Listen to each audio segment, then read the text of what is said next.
Representing Germany, Celine Reiter. Representing Italy, Juliette Berton. Representing Australia, Jacqueline Davison McGovern. Representing Finland, Launa Castvio. Representing Poland, Claudia. Well, welcome back to Somabay, where we've already seen an incredible start to the 2025 World Aquatics Open Water Swimming World Cup. The men's race was a battle from start to finish, with Florian Wellbrock showing his class to take gold in challenging conditions. Now it's time to turn our attention to the women's race, where another world-class field is ready to take on the elements. Once again, I am Will Rollo, joined today by Alice Deering. And Alice, we saw just how much of a factor the wind quite intense getting around the course.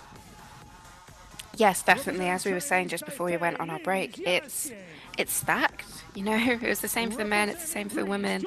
It's really competitive.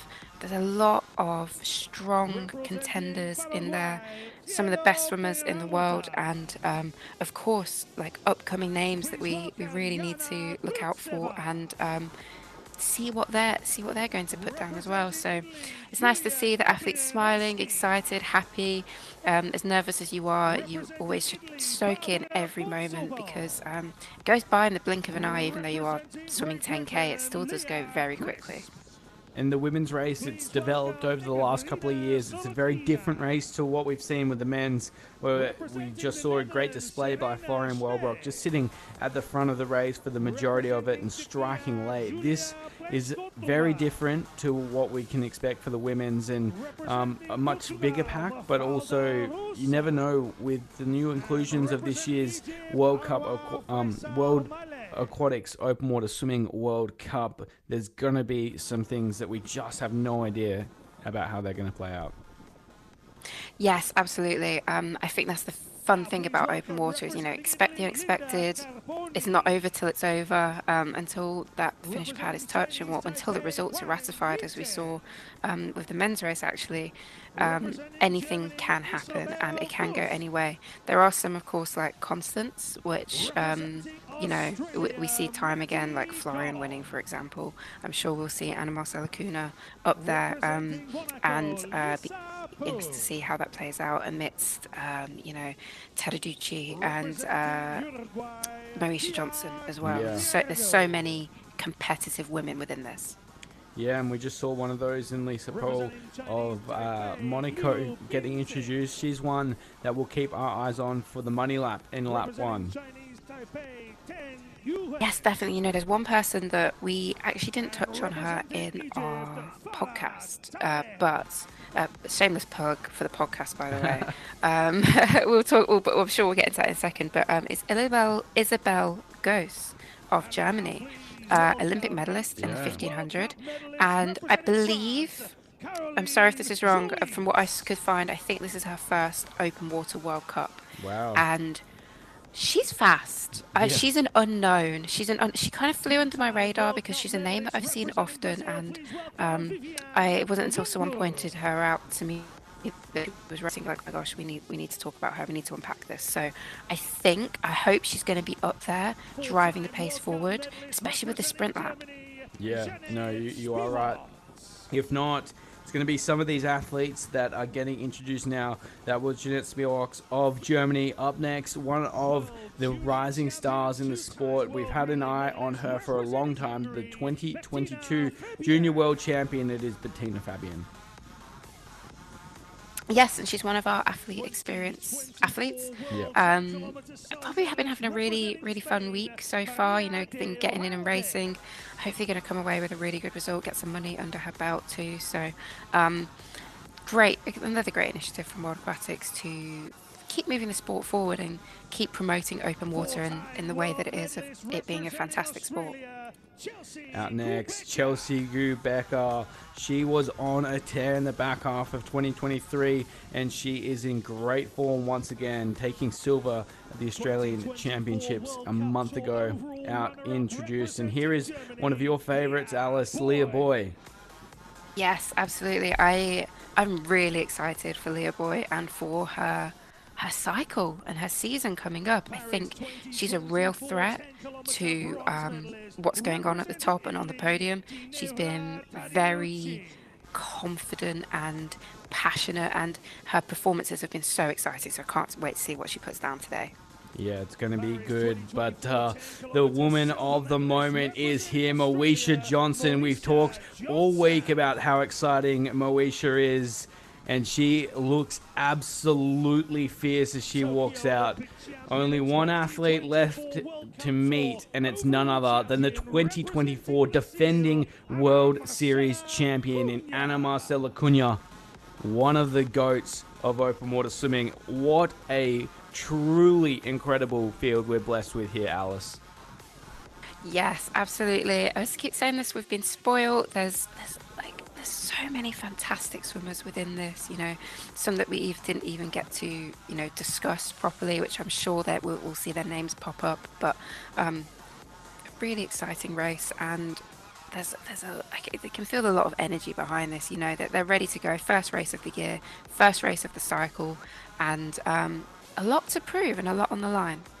Yeah, and similar to the men's race as well, not a lot of athletes retiring since Paris Olympics. So there's all that to look forward to. 50 athletes on this start line as they make their way down in what is, a little bit easier than what we saw this morning in the conditions, but still very testing. They'll take to the water, 19 degrees currently in the water, 6 laps ahead of them of a 1.66 kilometer course. It took the men just over 2 hours, and we can expect a little bit longer for these women as well. It's going to be a very fierce race. They are in the hands of the starters and underway here in Somabay. What a sight that is. The crystal blue waters of Egypt in the Red Sea, playing host to the first of the 2025 World Aquatics Open Water Swimming World Cups. It's 100 meters burn through this opening lap, and then they'll take a right-hand turn and head out onto the course for the first time. And Alice, it's good to be racing in 2025.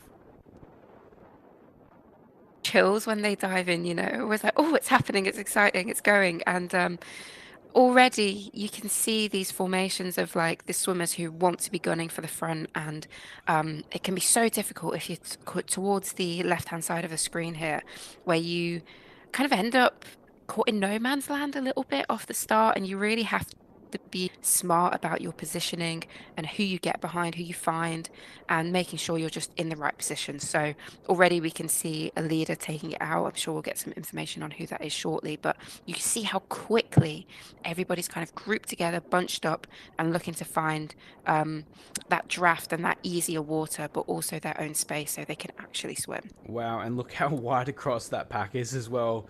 That's about 20 deep. Which is, I guess, this is going to be an interesting race. You need to be planning your turns very early on, because you can see just how inefficient it is at the back of the group there. Then this is the beauty of the women's 10K as well. It's so different to the way that the men race. Even though we do have a early leader really trying to set the pace out in front, it's honestly anyone's race to win. And I mean, you go back 3 positions and they're sitting 10 across. So we will see that stretch out as they go through this opening lap. This is once more the money lap. The change in the strategy for the sprint laps this year is that instead of in a points allocation across laps 1, 3, and 5 in a 6-lap race, it will just be the first 3 across lap 1 that will be taking home the prize money. And Alice, we broke it down in the men's race, but once more, we expect to see these athletes tick through the first lap in about 20 minutes. So 20 minutes of work for $1,000, that's a pretty good hourly rate. Yeah, I mean, definitely. It's quick, it's hard, it's tough, but it's great to see it, the sprint lap, the money lap being taken on like this. And just to your point about how it is raced differently amongst the men and the women, I think typically we see with the women a change of who's leading very often, and kind of a reluctancy to lead until like lap 4, 5, and 6, where it starts to heat up a bit, and there's much more like reserved way of swimming amongst the women.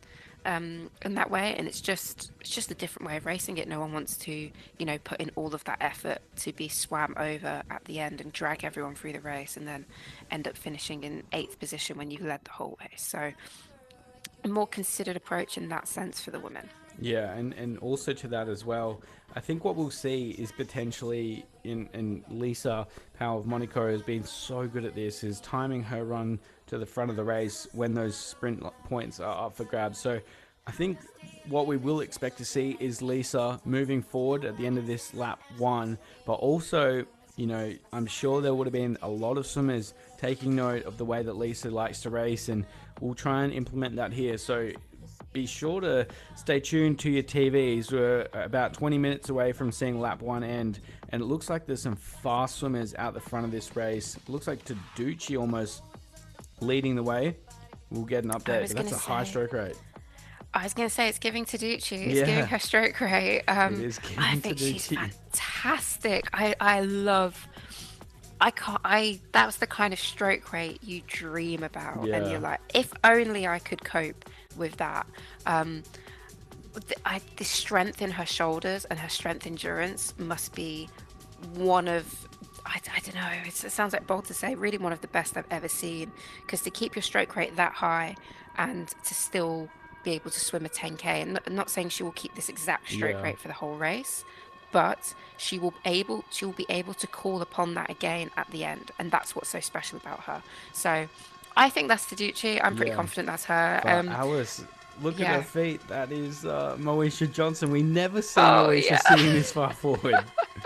And this is the good thing Yeah. about the money lap, right? That's Moesha Johnson, the best swimmer in the world right now, sitting second in the opening lap of this race. Like, oh, I would be very worried if I was the rest of the field looking up and seeing Moesha sitting in second. She wants that money. Yes. I was going to say, especially if someone's willing to do the work for her. Like if Taducci's up in front, she's doing the work. There's a.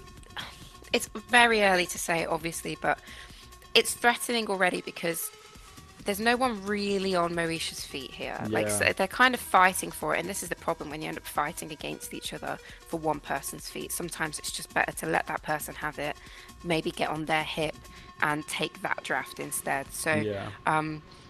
it's it's telling. It's a precursor. Yeah. It's foreshadowing, I should say. I think for how this race might go, and it's definitely a threat. She's putting down a statement right now. Yeah, well, and let's not forget Moesha Johnson, the fourth fastest Australian over 1500 metres freestyle as well, behind some very good swimmers, including Lani Pallister and Maddie Goff, who are also in this race. Oh, sorry, Maddie Goff, that is, not Lani Pallister. But she also made the Australian short course team last year to compete at the World Short Course Championship. So she has speed when she needs it, and not only that, she's matching it with some incredible work with Coach Byrne over the last 18 to 24 months. So it's a strong position, and the conditions, although they've lightened up ever so slightly, with the pace being on like this early on, you're not envious of some of the swimmers in the back of this field. No, that's such a nice way of putting it. Definitely not. I typically would want to be one of those. I like to sit further back, and when the pace is like this, you don't really anticipate it for when you dive in, and it can be really jarring. It is very jarring because all of a sudden you're having to work much harder than you would like to, and much harder than you're prepared to. And there will be some swimmers who approach it in that way, and you have to find a way to make it work for yourself. And sometimes it does, sometimes it doesn't. And it's these moments that can really make or break your race. And so when you've got someone gunning for it at the start, especially with the sprint lap, and I think the one thing I will say with the inclusion of the sprint lap is it's going to be a fast first lap. So it's a bit easier for those athletes who would have sat back and kind of expected a slower start. It's going to be a fast start now. So I think tactics would have rightly adjusted for that. And, whether you do a better land warm up and get your heart rate much higher, or you actually, as many swimmers do, get in and do a little swim beforehand to make sure you can cope with the first 1.5 K of the race, to make sure you're properly warmed up is key. Yeah, no, it'll be interesting to see how they react to this as well. Of course, it's a brand new initiative in 2025, the introduction of this sprint lap, and it's going to make races ever so spicy. You see how this lead group is breaking up. We've now got someone that's clearly on Moesha's feet. I think that's Leah Boy, but it's also a bit hard to tell from this point. But one of the things I also wanted to highlight, Alice, is in the men's race, we saw 7 red cards or red flags delivered to our athletes. That was because there was so many athletes not being able to swim around the boys. A lot of those are the turning boys that we see Genevera going around now. They were ducking under and not getting around that turning cam in time, and it's a pretty easy decision for the officials at that point. That is a disqualification. It's something that they're acutely aware of. It's something that they've really been working with the athletes on identifying as a need to change. And, when the pace is on like this, it really does test the athletes and their ability to, get around those turn cans efficiently. Yes. Yeah, and I will say, as a swimmer who has been in a situation where you kind of end up under a buoy, it is terrifying. It is absolutely terrifying because there are bodies above you, and sometimes you're like, I don't know if I'm going to get up from this. Yeah. And Yeah. it is a very clear rule: don't go under. Yeah. And whether it's deliberate or not, it does happen to some swimmers, and rightly so, it should be disqualified because it is incredibly dangerous. Because if you don't, I mean, you can't breathe, right? And Yeah. if you haven't prepared for that moment, panic can set in very quickly, and it is a very scary place for swimmers to be. And this is the point of keeping open water swimming safe. So we did see lots of disqualifications, and it's to ensure that safety is put forward and put first, and to tell Yeah. swimmers this isn't okay. We are punishing the fact that this has happened. Yeah. No, it's a great point because swimmer safety always is number one. And to your point though, Alice, a lot of spectators will be watching around the world and thinking, oh, well, how is it so hard to go around this massive inflatable in the water? The big turn boys, you think, oh, that'd be easy to go around. And it is if you're swimming out in front. But as you go Yeah. further back in the pack, it certainly isn't as easy as just turning around it. But also underneath those turn buoys, there's probably either 4 little bits of string holding it to the Yes. anchor, or maybe just even one in some circumstances. So it's essential that if the swimmers go under the turn buoys, that they get around that line. But as I said, it could be as much as a centimeter wide underneath those turn buoys. Yes. So they make it look a lot easier than what it actually is. Yeah, exactly. And on the point of being competitive around the turning buoys, I always kind of imagine it like a Wi-Fi signal. So you've got the turning buoy as like the point of the Wi-Fi signal, and then all of the spirals out from it, or the semicircles out from it. And of course, the further away you get from the Wi-Fi signal, um, the further you have to swim, or the further away from the buoy you get, the further you have to swim. So everybody's fighting for the same place, for the same position, and it gets really competitive. And that's where it can get scary, where you're on about the pieces of rope or string attaching it to the anchor beneath. If you get tangled up in that because you've decided to duck under it and you can't get out, I mean, that, God forbid that happen to anybody, but that's of course why these rules are in place, to make sure safety is key. Yep, yeah. You are correct. And we'll get some good shots as they come down to this turn can on the far side of the course. Leading once more, to recap, it is Genevera Taducci leading Moesha Johnson of Australia, Jacqueline Davison McGovern, one of your smoky picks in our podcast, as we talked about Yes. before. A youngster on the rise for Australia, Jacqueline Davison McGovern, in a great position, currently sitting third. Yes, yeah. Came sixth in Hong Kong, and I think she even had a stint where she was really up at the front and leading there at one point. I think she did really, really well, and won the run the relay in Hong Kong as well. She's only 20 years old, and I don't know much else of her open water swimming history beyond Hong Kong, to be honest. But to come into a World Cup and finish sixth at 20 years old is so impressive. And as we see with the Australians, I just think she might be the further proof of this surge of excellence in open water. So she is very young, very driven and competitive, and as we've discussed, it is the Australian qualification. So it's the second part of their qualification, Yeah. and the world places will be picked off of this, and their nationals placings too. So much on the line for them. It's going to be so interesting to see how that plays out for all of these swimmers. Yeah, this is honestly did not expect to see this in lap one. Genevieve Taducci turns onto her back and is going to ask Moesha Johnson to do some work. Good luck with that one. Yeah, this is absolute Yeah. chaos in lap one. I love how Moesha was just like looking at her like, okay, well, like, Yeah, I don't know what you're what expecting from now? me. Yeah. Yeah, what now? Like, Oh, it's one of those things, isn't it? We can play this game because Moesha, and I think she's just very versatile in the sense of she's happy to sit in front and lead. I think if she's going in to finish, if that makes sense. But she's also happy to kind of play the game, sit in the pack, move further up. I think any conditions she will be suited to. So if yeah. she doesn't want to lead, she's like, I don't need to take that risk leading. And I think, as I said earlier, we see that a lot with the women. They're much more reserved in the sense of, I don't want to lead, so I'm just not going to. I'm going to slow down. And if you want to let everybody catch us up, then that's on you. Yeah, and I mean, yeah, that's how Moesha's won her last two World Cups. She's looking for the third World Cup in a row here after taking gold in Hong Kong and Neom. So the way that she has previously won these races is making the pack make a bad decision and then using that speed to pull away and hoping that the endurance, which she's been working on in Germany, pays dividends, which, I mean, with a track record, definitely says it does. But honestly, the move here from Genevieve Taducci has played into her hands. And also, sorry, getting a better shot here.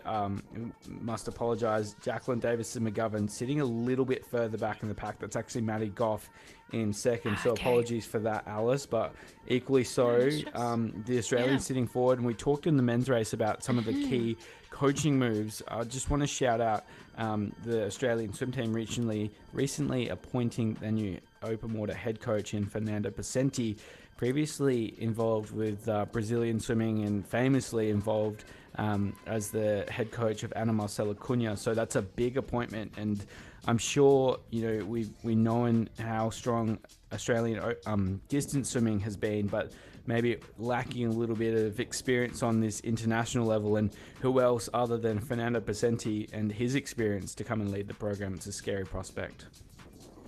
Definitely. And what I love about that is a coach who's willing to see the potential in a nation which hasn't typically excelled in this event. And I say typically, it still has so many incredible swimmers who've been through it, like Karina Lee, Chelsea Gabeka.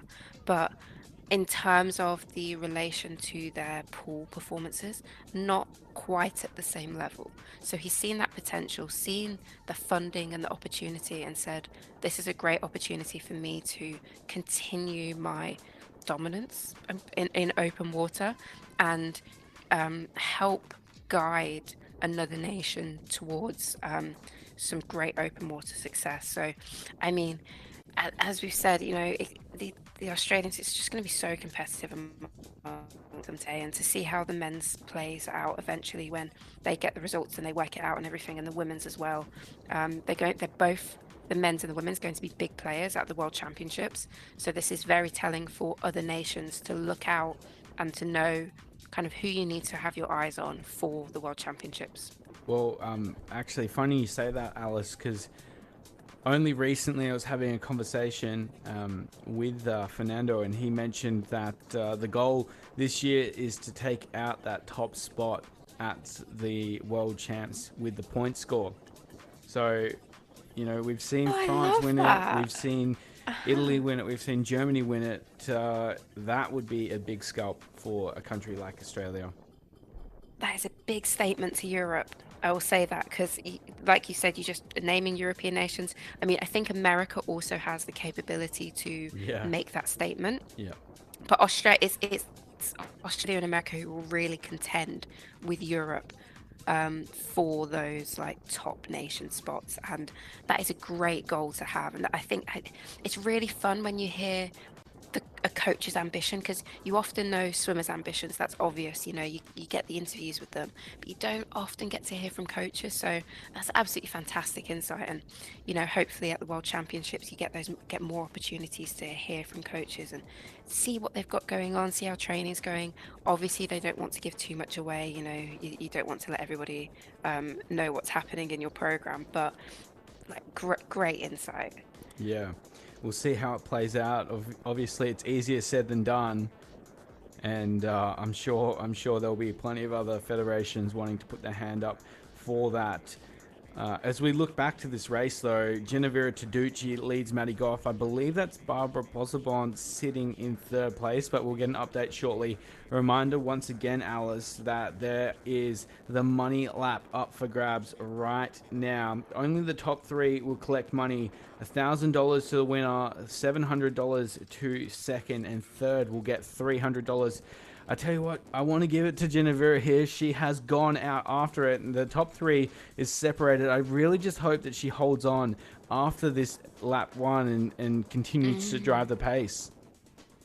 Yeah, that would be really exciting for us, to be honest, if she does just keep going with it. And she really does have just one of those strokes that you just can't ever see ending. Like, it's so strong, so powerful, really like spears through the water and kind of almost like glides across it with the kind of the spin that she's able to put out. But yeah, there's a decent break in Yeah, between third and fourth. It just depends if Taducci or Maddie Goff want to continue this pace forward. yeah, We'll have to see how they feed. I mean, I, it would be very difficult if they tried to push into the second lap without taking that opportunity. yeah. But really impressive and obvious, a very decisive first, second, third for the sprint lap. Yeah, that they've really gone out after it, and they've left some incredible swimmers in their wake. So we'll see if they hold on as they come through. I expect to see Taducci roll onto her back and cash that $1,000 money lap. But an excellent effort. Oh my goodness, 2014. Honestly, that is about 3 seconds slower than the first lap that the men swam. So that is lightning fast by Taducci in lap one to go through 2014 in these conditions. Alice, that is sensational swimming, but also like Maddie Goff and Posabon to be with her. Like, oh, this is. Yes. I wonder if they roll over or if they continue it on. Yeah, and I'm even just looking through, you got Chelsea Quebecer in fifth, all these Australian places. It's going to be spicy. I don't know where this is going. And what this has done, if you're looking through the names, you've got Bettina Fabian, very, very good, very experienced swimmer, and Marcela Cunha in 21st place. You've got a lot of big names back here. Vivian Jungbolt, another to name, who are just sitting further back and kind of teetering off, falling off of the pace. 20 seconds is substantial over the first lap, and hopefully when we get back to the start, the front of the pack, we can see whether it has dropped off a bit. I don't get the vibe that it will. Oh, no. I Here's think they Maddie. might. She's Yes. going for it here. And interesting, Alice, as well. Like Maddie, we've talked a lot through today's coverage about coaching changes and I guess updates from since the Olympics. And Maddie has spent the summer training over in Western Australia with Kyle Lee out of the North Coast program, and Ian Mills is the coach. So she's been doing the work. I've heard of sets up to 20 kilometers long for Maddie Goff. Wow. So you're talking about the second fastest 1500 swimmer ever from Australia in Maddie Goff, and she's out there doing some good work. The only thing is, I would say Taducci's open water skills are a little better than Maddie's. She hasn't had too much experience on this open water scene, but she looks sensational out in front. Yes, definitely, and that is such a good point about open water skills, because it does come into play at certain points of the race. You can make small mistakes, and mistakes at a junior level, if you're a fast enough swimmer, you could get away with multiple. But at a senior stage, maybe one or two you can get away with, but that third or fourth one, sometimes you can't. If you make a mistake with your line or going around a buoy or just losing concentration. But I will say, if she's been doing 20k sessions, I don't think concentration will be a problem because, I mean, to have the mental capacity to focus on training for 4 to 5 hours is really, really tough and challenging. And it, of course, builds your physical resilience as a swimmer and your strength endurance, but also just that mental capacity to cope with having to be switched on for that long. And it's something that I suppose we kind of inadvertently made a theme of today, is talking about the emotional and mental strain which a 10k can take on you. Yeah, well, that's exactly where I wanted to go after this, because you've got the athletes out in front and the emotional strain that they'd be feeling after a very fast and firm opening lap. But if you go back to some of the athletes that might be sitting, 30th in the pack, they would have no idea that they've basically replicated the same speed that the men showed in lap one through that opening lap. So they would, and we spoke about it after the men's race as well.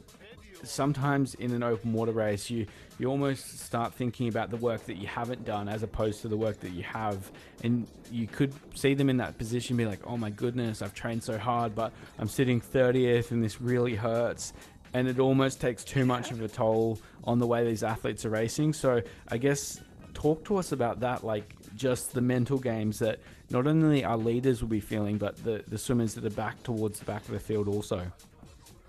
Yes, that is such a good point in terms of you start thinking about what you haven't done. Because we're swimming for 2 hours, you have so much time to get in your own head and think, oh my gosh, why didn't I focus more on the sprint lap at the start? I knew it was going to be fast. I didn't expect it to be this fast. This is insane. When's it going to let off? And it hasn't let off, which is the crazy thing with Maddie Goff just taking it forward. So it is a massive challenge, and when you're back there and when you're in that moment, you really have to focus on what else you can get out of this race. Find every inch, find every person's feet and try and get past them and keep moving forward, and focus on, at the end, like, you'll have time to reflect on the race and time to build on what you think you need to improve on. But right now you're in the race, you need to lock in to what you're doing in the present and then worry about like future training afterwards, because you can't change the past. You're in this moment and you have to make the most of it. Yeah, no, that's a great point. It's interesting to see how it will play out here. Maddie doing a good job out in front. I'm not sure this would have been the instruction, to be fair, at home, but I guess that's open water swimming as well. You find yourself in these positions where you really have to strike whilst the iron's hot, and currently after that first lap, Maddie would have looked back and been, all right, well, let's strap in and have a crack. But I think there's a lot to say about Ginevra just slotting back into third after setting that pace, and that high stroke rate that she sits in will drive her forward. But there's a lot of big names in that top 10. Yes, certainly. And, we've got Isabella Goss from Germany. I'm trying to get a correct pronunciation for her name, so I will come back to you because I've most likely pronounced it wrong. I apologize for that. But super exciting to see her in here. Another one of those people where you're kind of like, oh my gosh, I hope you don't pick up open water swimming, because that's a terrifying prospect. I think it's the same for Maddie Goff as well. We've seen it with the men, where the men have really came through with these great pool swimmers. We've never really seen it translate to the women at open water. You've had very much 8 and 1500 swimmers and then open water swimmers, and they're very separate, but we're really starting to see them merge now. And I keep saying this, I have no proof of this, only the fact that she trained with Marc-Antoine Olivier, but Summer McIntosh, imagine if, yeah. Well, I guess to that point, you look at the women's 1500 where Goss came third and Kapitchnikova of France finished in second, and she's been on the open water scene for a couple of years now as well.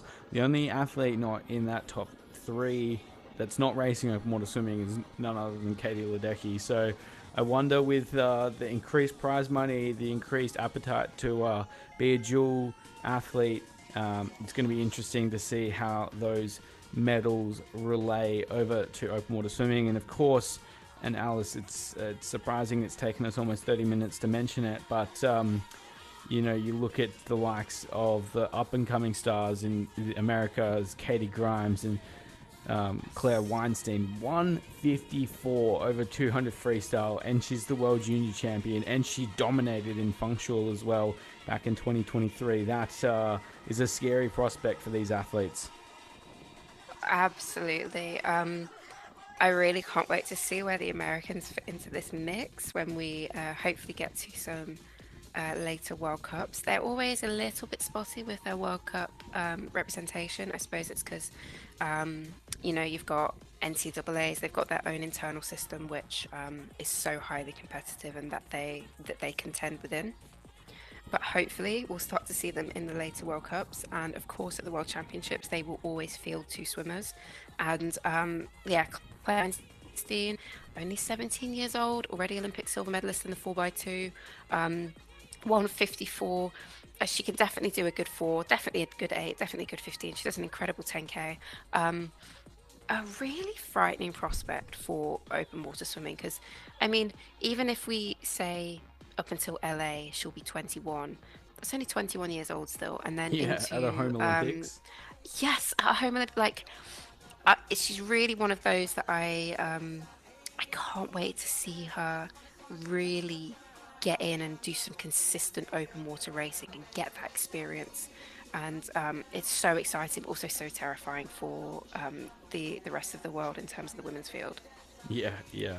And also to that, and I guess to the point of the newly introduced world rankings, we see Mariah Denigan up in the top 10 as well for Team USA. It's going to be very interesting to see who will get to represent the United States, the Star Spangled Banner, at this year's World Championships in Singapore. And I guess now that we look at the open water calendar, there's 4 events that you can race at these World Champs: the 10k, the 5k, the 3 kilometer knockout, and the relay. I know that there are some athletes that are even racing today's field that are looking at taking out all 4 gold medals or even medaling in all 4 events. That is a very scary prospect as you look across the field. There's so many different athletes that like racing in different ways. We talked about it earlier. Honestly, with open water swimming, it doesn't matter what time you touch the clock, stop the clock with. It's about how you win the race. And I think when you look at a field like this and athletes that want to do the very bare minimum to win the race, but make sure that they do win the race, it's going to lead to some exciting racing. Yes, you're so right. The races at World Champs have kind of evolved to really allow everybody to get in and take part in all of them. So, of course, we used to have the 25k, which was, I think, just a certain vein of swimmer could cope with it, but not everybody would take part in it who was good in the 10. But with the 5k, the 3k knockout, and the relay, they're all things that you can reasonably take part in and still focus on the 10k. So, we're really going to see some great racing there, and a lot of really, really strong and competitive swimmers who could reasonably have like a clean sweep in terms of medals. Maybe not necessarily all gold, but Yeah. I mean, a swimmer like Florian Wellbrock or Moesha Johnson, I'd put them on every podium Yeah. for all of those races. Well, the exciting thing about the 3k knockout as well is it's going to entice some of those really fast pool swimmers. And you know, some might say that you've got the inside scoop there, because one of those, as a former teammate of yours, could we potentially see? I know he swore it off, Daniel Whiffen. I know he swore it off, open water swimming, but I feel like something in Sentosa Bay, a 3 kilometer knockout, and at very most a 1500 meter hit out that has his name written all over it. Absolutely, yeah. I'm that a probably going to scoop? message him after this. Yeah, no, honestly, no, I have no idea. I genuinely have Oh. no idea. I'm going to shoot him a message after this and be like, have you heard about the 3k knockout? The only problem is it is before the pool program. Yeah, I right. think if it was after, would be a no-brainer for him. But I think just because it's before, a little bit unknown, it's still open water racing in the sense of you still have the physicality aspect of, you know, not wanting to get hit or get elbowed or your shoulder get pushed over in the wrong way or something. So I can see federations taking a safer approach for their pool athletes as opposed to the Olympic Games, where it was obviously after and it was kind of like, hey, just go for it, give it a shot, see what happens. So, unfortunately, just because of the way the schedule works, I think it will be a little bit more considered, but I still think, get in and give it a go. Like, if you get knocked out in after 1500 meters, hey, at least you've had a good warm up. Like, it's a really good hit out to spike your aerobic system and your anaerobic system too. So I'm really hoping we see some federations field their athletes. So I'm going to drop down within a text after this. We'll see where it leads. We can only hope, because that would be such good fun. Yeah, no, you are so correct there. There was so much talk about Whiffen before he started racing in the, in the Paris Olympics, and I guess, can we expect to see the similar on the women's field? Is this an event that does entice the likes of Simon McIntosh over? It's been a while between drinks for the Canadian women's open water team, and that would cause some big waves if we saw a swimmer like that or a Katie Ledecky come across. It's very exciting for the sport could be.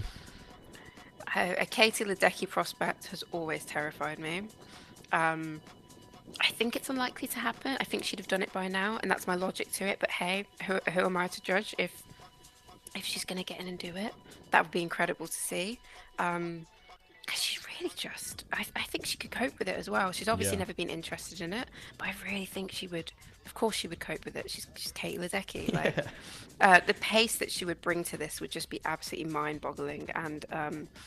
would be fascinating to watch. But I think, fortunately for the women, and definitely fortunately for myself when I was competing, very happy. Whenever Americans were there, I'd always be like, please don't let her name be on the start list. So just terrifying prospects.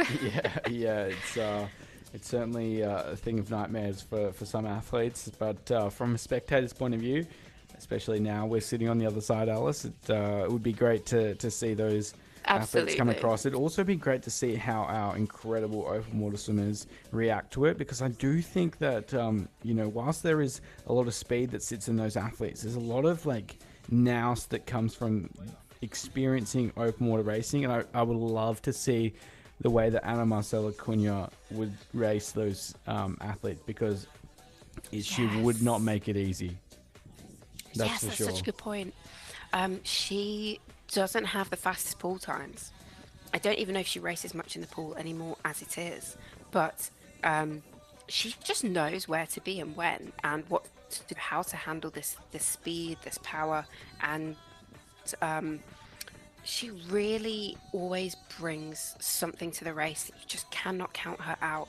And I think what is so fantastic about her is that it shows you can still do it that way. That you don't necessarily have to be the fastest 1500 or 800 swimmer. You don't have to be able to swim 405 or 400 free if you're a woman. You can still be a highly competitive athlete and swim the way she swims. Yes, you need experience. Yes, you need the resilience and the toughness, but there are multiple ways of excelling in this event. And that's, as I've said, that's always what I've loved about open water swimming. There's so many different tactics you can apply to it. Yeah, and also it's a sport that you can really stay in for a long time, especially if you're in the right program and have the right structure around you, because whilst it's a tough and challenging sport to train for, it's very well rounded. You don't really have the same gym requirements, and you're a much more endurance athlete that does tend to extend your career. We see it all the time in, say, track and field, or mainly track athletes that transition from racing on the track into, say, half marathon and marathon races, and the same in sports like triathlon as well, where you can transition from being an Olympic distance triathlete, which is a 2-hour race, out to an Ironman, which for the fastest athletes is about 8 hours or under. So it's an exciting time to be an open water swimming fan. We've been saying that for 2 years now, but I really do believe it and say it with quite a lot of passion.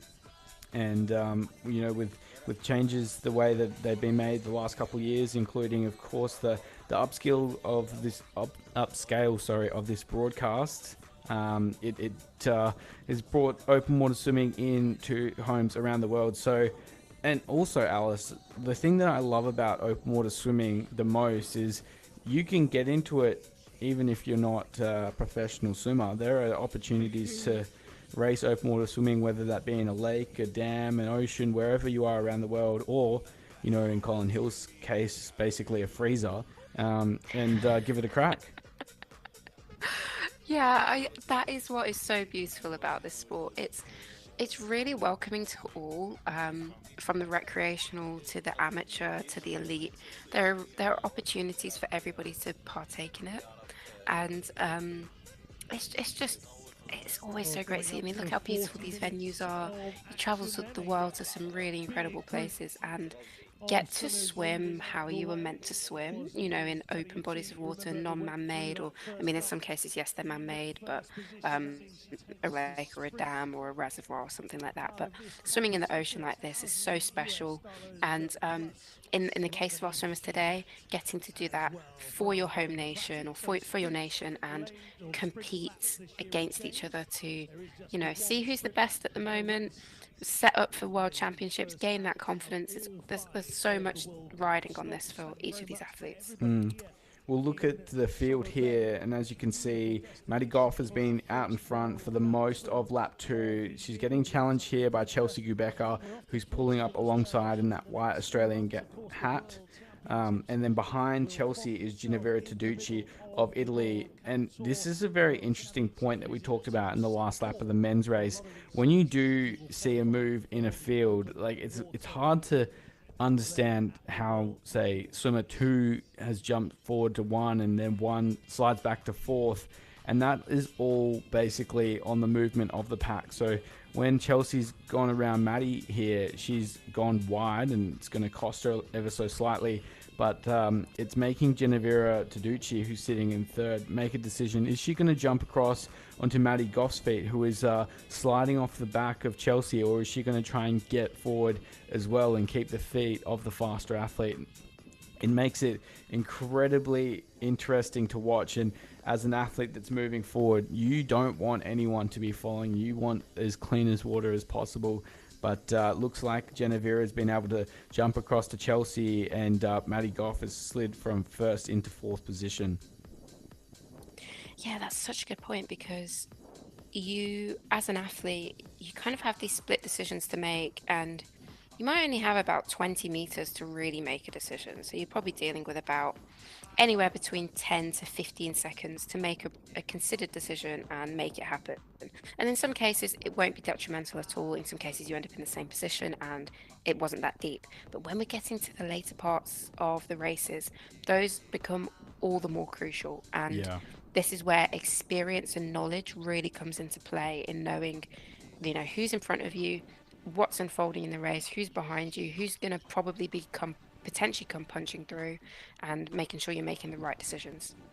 Well, and that's where the emotional intelligence and emotional energy is really important, because there might be a move that's around you and you don't have the energy to jump across, and that's where you really have to dig deep and convince yourself that you're not tired, but also to have the level head to know, all right, this is a move that matters, because there's a lot of moves that don't matter, and being able to judge that when it happens is ever so crucial.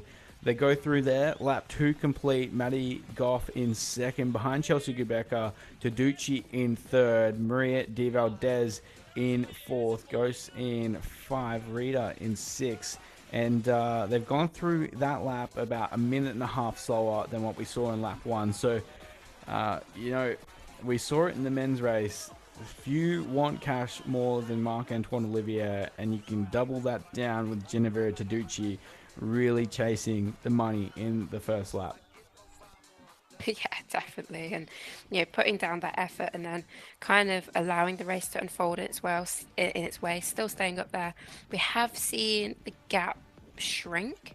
So before, you know, 21st place was about 25 to 30 seconds back. We've now seen it come down to 15 seconds. So the race has slowed. It's allowed the pack to bunch up a bit more, but I still think, I've always said, when the Australians are in front, the pace is fast, and it looks like Maddie and Chelsea Quebecer are kind of on with each other here, and it's interesting because it's going to be so competitive for them coming into the finish, because there's a lot on the line for them. But also Mauricia Johnson, where's she fitting into this? I think she's sat probably in a comfortable position, a little slightly further back. I think I can pick her stroke out there, but looking, it's just this with the Australians, I think, is going to dominate how we view this race. Yeah. Yeah, no, it's going to be interesting, and something that we'll see across the first couple of World Cups is we expect to see a lot of federations using these as an opportunity to select their team that goes to the World Championships. A key athlete I want to note as well, Alice, is Maria de Valdez. She absolutely rocked the stage at the World Champs, where she swam into the medals there behind Sharon van Roendel.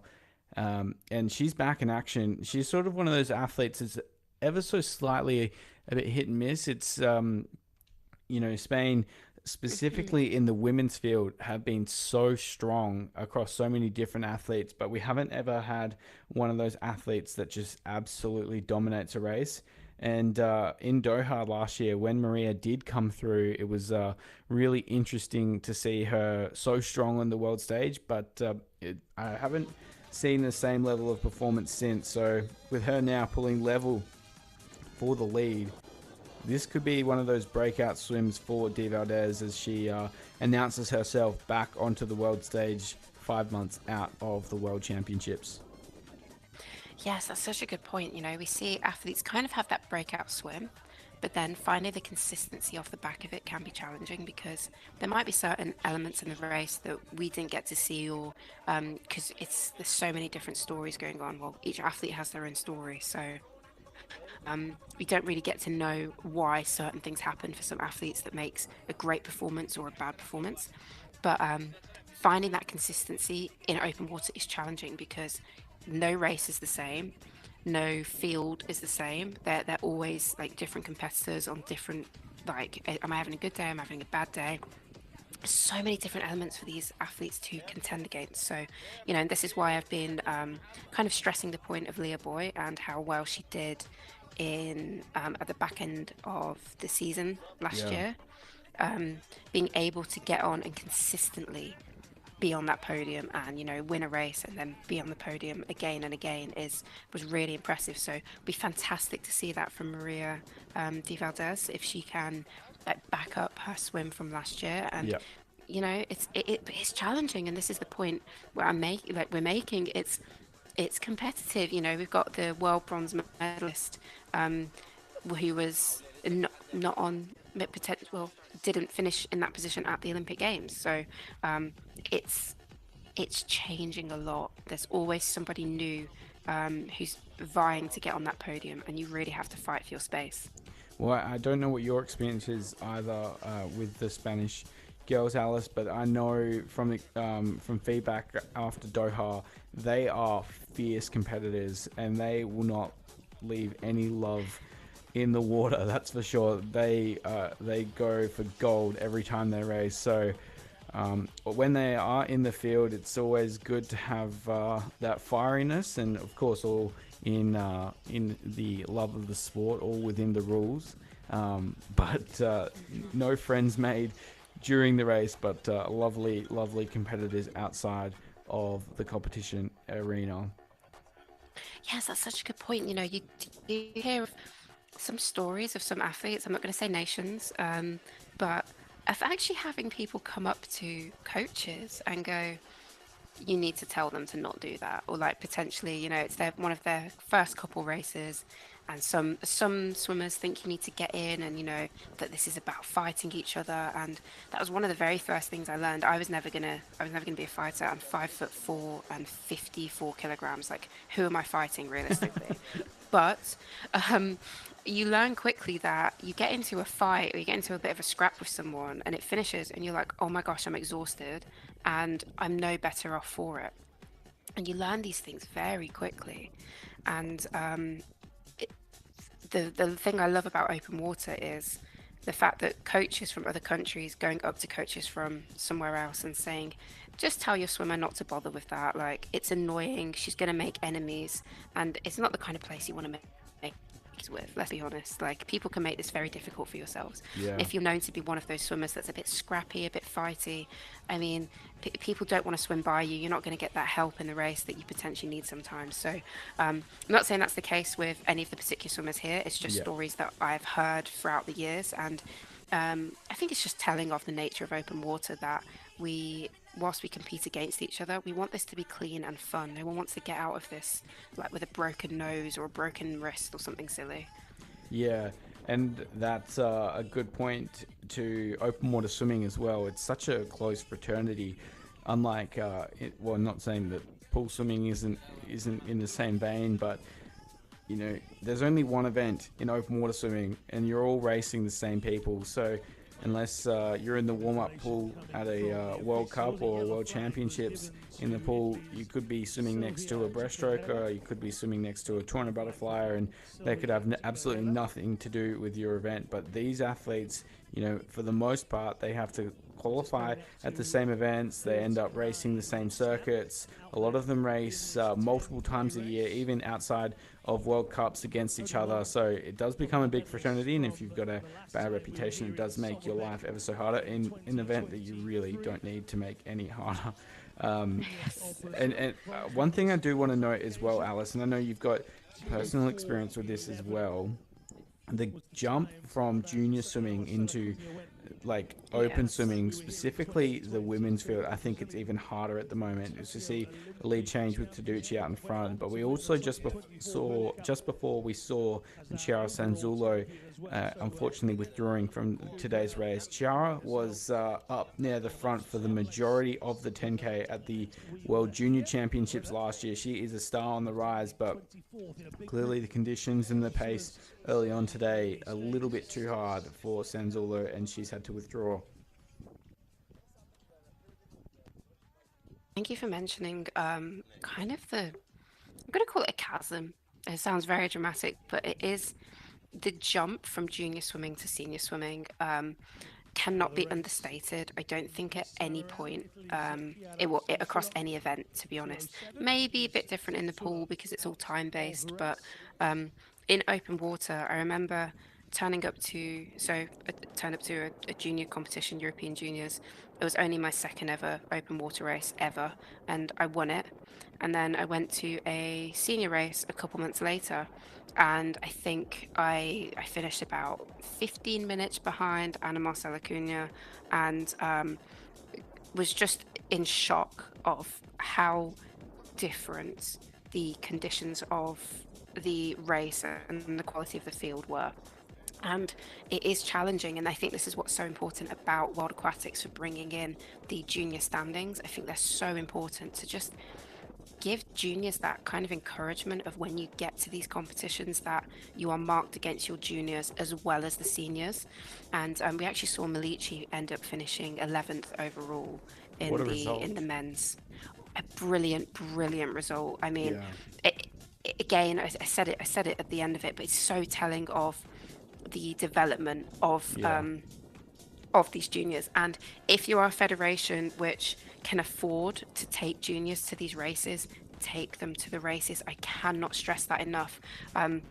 Coming from that experience of being one of the best juniors in the world, and then all of a sudden coming like Yeah. 20th, 30th at World Cup events, it's jarring. And the more experience you get, the easier it becomes to understand what it's like to race against seniors, and then Yeah. eventually what that feels like at a World Champs and Olympic Games. Yeah. So I really want to see more nations take this on. And yes, it's money, but it's to see it as an investment. Like Milici, I mean, Yeah. look at this potential now. He's what 19 years old and he's finishing 11th already. And that would not be possible without the experience that he's got through racing so many World Cups, and as we know through the World Cup rankings, not all World Cups are built equally. So the fact that he's able to come through in a World Cup. There's an absolutely stacked field. That is an athlete that is definitely on the rise and would not have that opportunity. And it's funny you mentioned that, Alice. I was having that conversation today as well, separately, about almost World Cups, especially early on. It's like that famous saying, it's you don't know who you are until you get hit in the face once, and not that that's the physicality of the race, but the experience that you learn through the first World Cup is similar to that. You have this great ambition of open water swimming, especially early on as a youngster, and you get found out pretty quickly on this stage because you're racing fully grown adults that have dedicated their life to this, and some of them livelihoods depend on finishing in a favorable position. So it is another level, and it's a testament to the federations like Brazil that have invested in their junior system to get them at this level. And Milici, he's been the rising star over the last couple of years in that regard.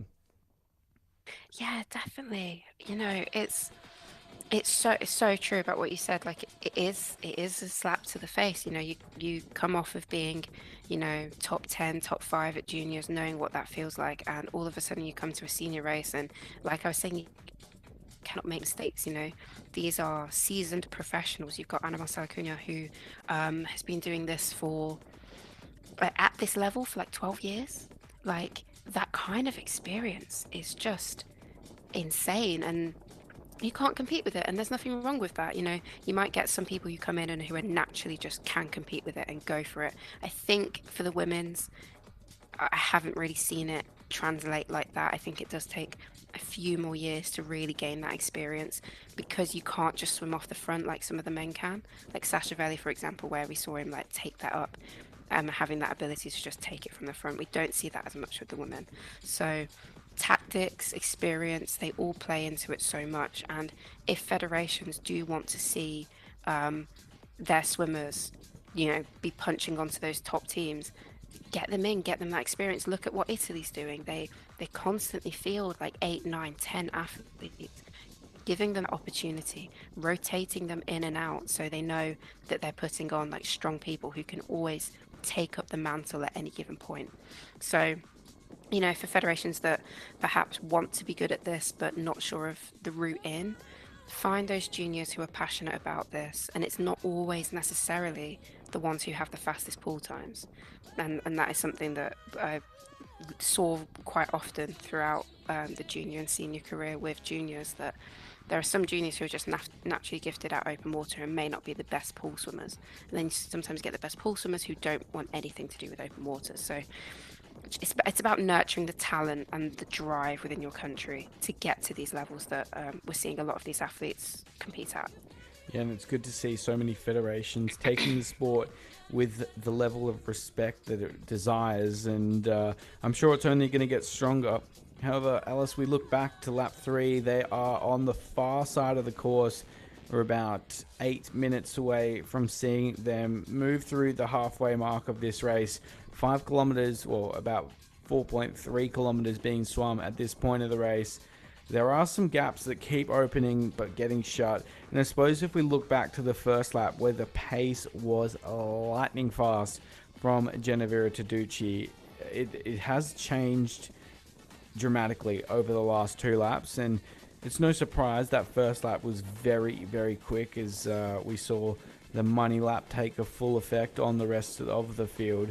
But if we look back to our pre-race predictions, both of us had Moesha Johnson winning the gold. I don't think I don't think either of us will be changing from that pick. But as the paces come out in the second and third lap, how do you see the back end of this race playing out as well?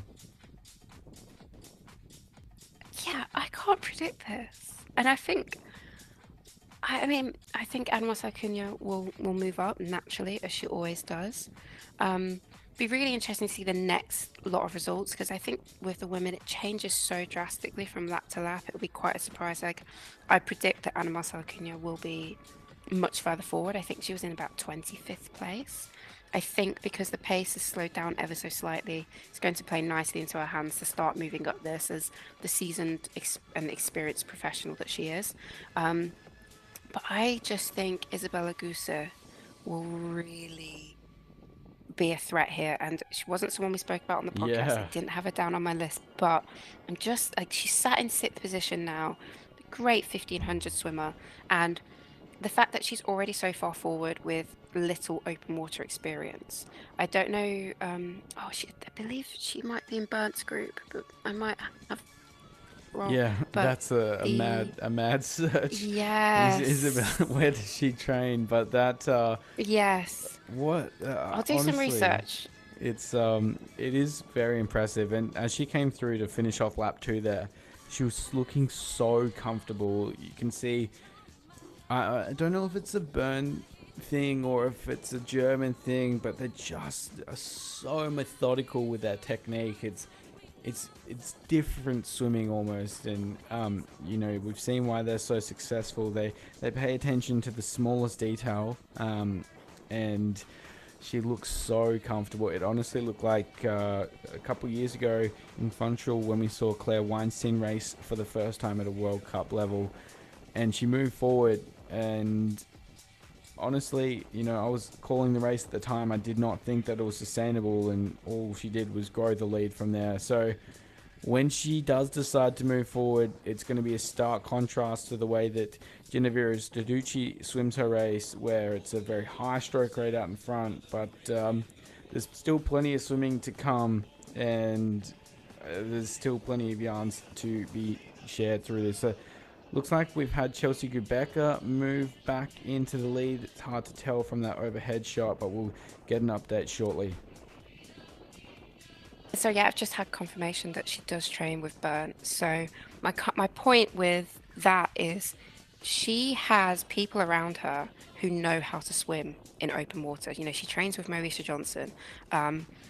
She's not coming from a program that she's a really good 1500 swimmer, Olympic medalist, that, oh, let's give open water a go. This is a considered, and as you're saying about the Germans, a calculated decision.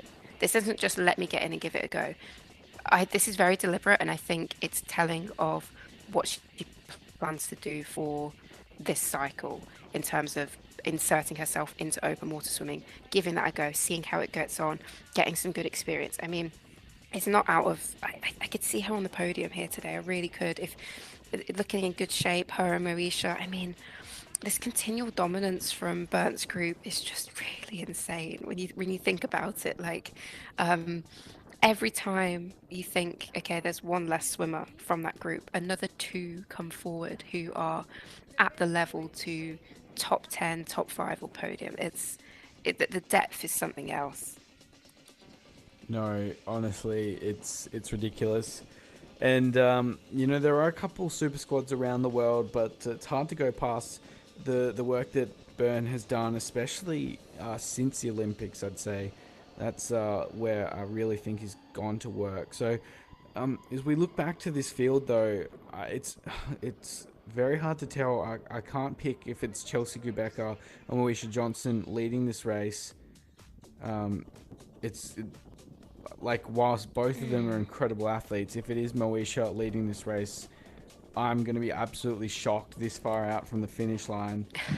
It does look like Chelsea, to be fair, but also very hard to tell. So appreciate everyone around the world. I'm sure either Moesha or Chelsea's parents probably screaming at me right now. Yeah, But I'm gonna be bold and say Chelsea because I think I can see Moesha stroke on the second swimmer on the right. I yeah. think that's Moesha, but please don't. If we're wrong, please don't stress us because yeah. Yeah. I mean, either way, good result for Team Australia. Chelsea, she has also recently had a coaching change post Paris, and it's working for her early on. I spoke to her only a month ago, and she said that she was going into national champs with about 2 weeks of training under her belt. So she's had 4 weeks since then to bolster that, but still 6 weeks into a program. It's I think it might even be Maddie, to be fair, and she's just lost her green cap. She's Yeah, lost it the is. top Sorry. hat. Oh my gosh. And But it's this the is the same thing with the drama of men's. calling open Yeah. water swimming. You never know. A cap change mid-race is a crazy thing to do. She's faking us out. Yeah. Yeah, that's insane. Yeah, it is That's Maddie really funny. Goff. Thanks very much, production, as we see her lead the race. But I think that's Gosi Is that in... Goose? Yeah, Gosi, Yeah. sorry, in second. Oh, this is really exciting. There you go. Yeah, I think it is. And look I how think relaxed that stroke so. is. Yeah, just enjoying the draft. I mean, being her first open water race in this sense, she's probably really enjoying being able to just sit behind someone and not have to do the work for 1,500 meters by herself. Like, I do wonder if pool swimmers do enjoy that element when they get it, because I definitely enjoyed it as an athlete. Yeah, absolutely. Just soaking it all in for this point of the race. Maddie Goff leads the way, though. She's done a lot of work through the opening 5 kilometers. They've gone through their 1:03:20 something. So the pace has picked up once more in lap 3. No surprises after the cracking early speed we saw. But this is when it will start to get interesting, Alice. Maddie isn't coming in for a feed here, unless it's a late decision. Oh, yes. Yeah, there is the adjustment into the feed. I thought that was going to be a very bold move. Yeah, it would be putting down a statement earlier on. Yeah, being at the end of the feeding pond. She's got some good clear water though. Like, Yeah. oh, okay. Yeah, it'd be interesting to see if she takes a look at that and just keeps pressing on. We've got some really good. Who's that? I'm trying to see who the black hat nearest to Lisa. us. It might be Lisa. Yeah, I was gonna Yeah. say Monaco. Lisa, great position from her. I really hope she keeps it up. She's one of those that has consistently been up there, Yeah. but never quite had that opportunity to burst onto the podium. This is a great opportunity for her because you see this gap opening up just behind them. Yeah. If that keeps growing, which it's teetering on the possibility of doing so. Yeah, the unfortunate thing is there's just so many good swimmers just sitting behind in that chase group, including, some of our favorites, Anna, Marcella, and Moesha. So it'll be interesting to see how they go around this next turn can. Only 100 meters between that feeding station and the next turn can. So there is the opportunity to move forward. But Lisa, one of those athletes that looks after us as well, Alice.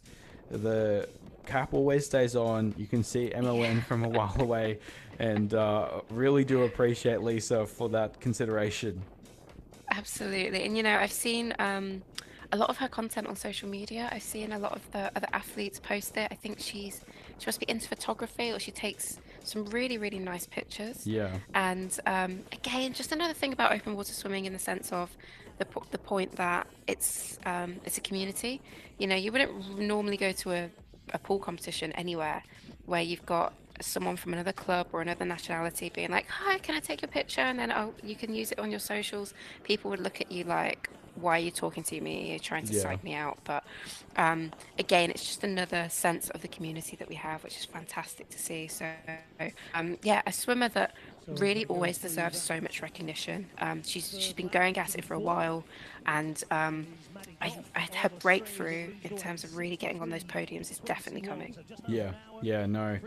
She did a lot of work, and also so cool to see the way that the sprint points played out last year. Lisa did so much work throughout the season, and only on the very last lap of the last race did she fall from first to second. So a heart pours out to Lisa, but good to see that she hasn't let it affect her.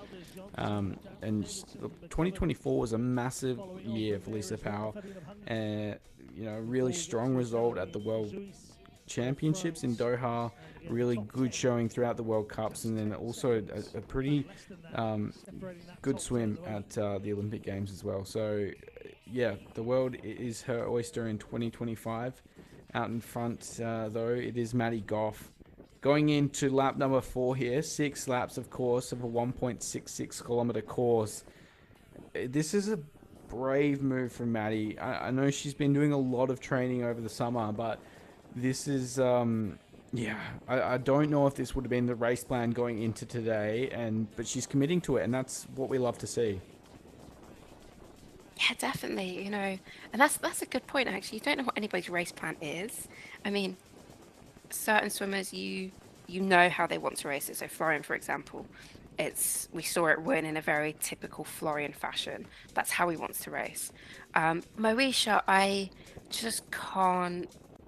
I don't know where it could go with Moesha, and I think that's what's quite fun about watching her race. And the same with Maddie Goff here and Gose from Germany. You just they're unknowns, and that's what's scary for the women's field. Kuna is sat further back at the moment. I think she's going to come through very soon. Yeah, If not on coming through yeah. into like I at wanted least to the ask you top 10 about that, position. Alice, because we look back and sitting about 22nd at the end of lap 3 there was Anna Marcela Cunha, and next to her was Jeanette as well of Germany. And then just behind her in 24th or 25th, I believe, is Georgia Macri, one of the athletes that was quite prolific at the World Junior Championships last year. And you were mentioning earlier about your experience with Sharon a couple of years ago. Potentially, and we'll keep an eye on it, but Georgia has a great opportunity to recognize, I guess, the talent that's is swimming around her, and if she's able to react quickly enough, really charge through with the likes of with Anna Marcella. That's such a good point. I cannot like favor that enough, especially as a junior athlete who you don't have too much experience at these World Cups. Um, Getting in and being like, yeah, I swam behind like Olympic champion or swam behind Anna Marcela Cunha, being able to say that you're doing that and that you're acting in that way, A, it's great experience for yourself. B, it's probably going to put you in a really good position if you stick with it long enough and really commit to it. And C, it shows your federation that you are willing to get in and learn and that you're up there with others, the rest of the field, and that there are multiple ways of swimming this, that you don't necessarily have to be at the front to place well in it. So, honestly, when you can find someone's feet like that and sit on it, enjoy it. Trying let the men you've got, I suppose, Varane, Hector Pardo, who you can kind of use as the people. But I think with the women, there are a few more opportunities and options just because of the nature of the way the race works. Yeah, yeah. I definitely agree, and we'll see just how important those moves are, but also like the opportunities that pop up through the turn cans and um, the way that the race will form through the back half of this race. It's going to be interesting to see, who are those major movers late in this race. But one of the things that we predicted going into today's race was also when and how Moesha Johnson jumps forward, and I think it's going to be soon. I think the way that the race is playing out, had Genevieve Taducci and Maddie Goff sort of trade blows at the front of the race, but we haven't seen Moesha outside of the very start of lap 1 really be in a position. What she loves doing is getting the race into a position like this, and what I can expect to see, or what I'm thinking might play out here, is Genevera and Maddie are going to pull into different lines, and Moesha's going to swim into the worst one, and the pack is going to be made to make a decision. Who am I going to follow? Is it Moesha, who might have a worse off line, or am I going to stick with the pack and back the pack in? And that's where I really love the way that Moesha races, because it makes it so exciting. Yeah, I was gonna say it's low-key evil on her behalf, but it's part of the game, and I think that's the fun thing about open water is when you're in a position like Moesha where you have the speed, you have the intelligence and the power and the strength endurance, you can really play around with it and use kind of pack mentality against itself and, create forced errors. And you don't really see it happen often because there are so many different ways of racing this event, and obviously everyone has their own race plan. So to execute something like that takes the right Yeah, circumstances, essentially, and also the right timing and opportunity from the athlete to recognize it's happening yeah, and put in that effort to make it happen. So it's clever, it's calculated. I think the way Moesha swims is so intelligent, and the fact that I think she's so unpredictable, and I've got her down to win, but I don't know how she's going to win, if that Yeah. makes sense. Like I don't know where this is going to come from. It could happen. The only thing I know is it's going to happen after lap four. Yeah. Besides that, it could happen in a sprint finish, or she could take it out and win by 30 seconds. I really don't know, and I think that's what's so exciting about her. Well, we just saw some massive moves there as Ginevra Taducci takes the lead back from Maddie Goff. And oh, there we go through that turn. That's Gose got stuck on the inside, so that goes to show the experience that's required. And she moved from a very clear second to what is now a gap from Taducci into Maddie Goff, I believe. But we also saw movement from Chelsea Gubecka and Lisa Powell through that straight. So let's see how they react. But this is the chaos that Moesha loves. In fact, it was even Lisa that got crunched on that turn there, so apologies for that. But that's the chaos that these athletes love to see, like Moesha loves to see the race sort of becoming its own beast, and then seizing that chaos to sense that there's going to be an emotional drain on the athletes involved, and striking in those moments. Like you said, it is evil, but if it wins medals, you got to take it. Exactly, yeah. I don't mean it in the sense of, oh my God, she shouldn't do that. I think, fair play. Like, use it Yeah. against itself. I mean, if I could, I would. And Yeah. I think most Yeah. people would too. So you can't be mad. You can't hate, don't hate the player, hate the game kind of mentality. So, um, always absolutely. That's just what I mean. It's really great to see the evolution of the tactics, especially on the women's side where it hasn't gone the way of the men's. And I love that it hasn't. It's still kept its own identity and has been very fluid, and I think allows for a larger range of tactics to play out within it. Whereas within the men's, as we're seeing, it's kind of, if you're not up front, it's probably not going to happen for you unless you're a Varane and just able to like power through and swim Yeah. and make it happen. So the women's race, I think, allows a lot more opportunity, and that's what is thriving and creating this chaos, which she can play out to her advantage. Yeah, yeah. No, and we'll see that transpire once more again, I expect today. Really, outside of this top four, I can't see anyone except Taducci sticking around for the medals. Like, I'm really impressed with the way that Maddie swum through the opening hour and 15 minutes, and same as Lisa as well. She's been much more calculated than what we've seen in years previous, or last year in particular, where those laps 1, 3, and 5, the sprint laps, she was really assertive in those positions. But from here, there's that big pack that's sort of to the right of everyone's screen. Those are where, Ana Marcela Cunha, if you could track her heart rate at the moment, she would be swimming as aerobically as possible. Her heart rate would be in the low 140s right now at an absolute maximum. And that level experience, you can't buy that. And that's why she's been so good over such a long period. Yes, and I've just thought her she won't get emotionally drained by this stuff. Do you know when the pack was further out and she was about 30 seconds back in 20th position, she would have been aware that this was happening, but she wouldn't have stressed herself. And this is where her experience and intelligence will just come into play. Whereas some of the younger athletes, more inexperienced athletes, would have been panicking, trying to fight for position, trying to get further up. But she would have just played the card she was dealt at that point and kept building on it. And I really do wish we had like an Anna Salakuna pointer, because it's just a great way to know like where the race is happening, essentially, because she's going to be moving further up. And it's how you said about Varane. It's just a good marker of like, I'm with this person halfway through the race, it's going well, I'm okay. If they suddenly disappear and there's 2 laps left, I probably need to panic a little bit and sort my stuff out. So be really great when we go through the next timing gate to really see where we are and assess that, because as we've been saying, second last lap absolutely crucial to getting in the correct position for your finish. Yeah, yeah.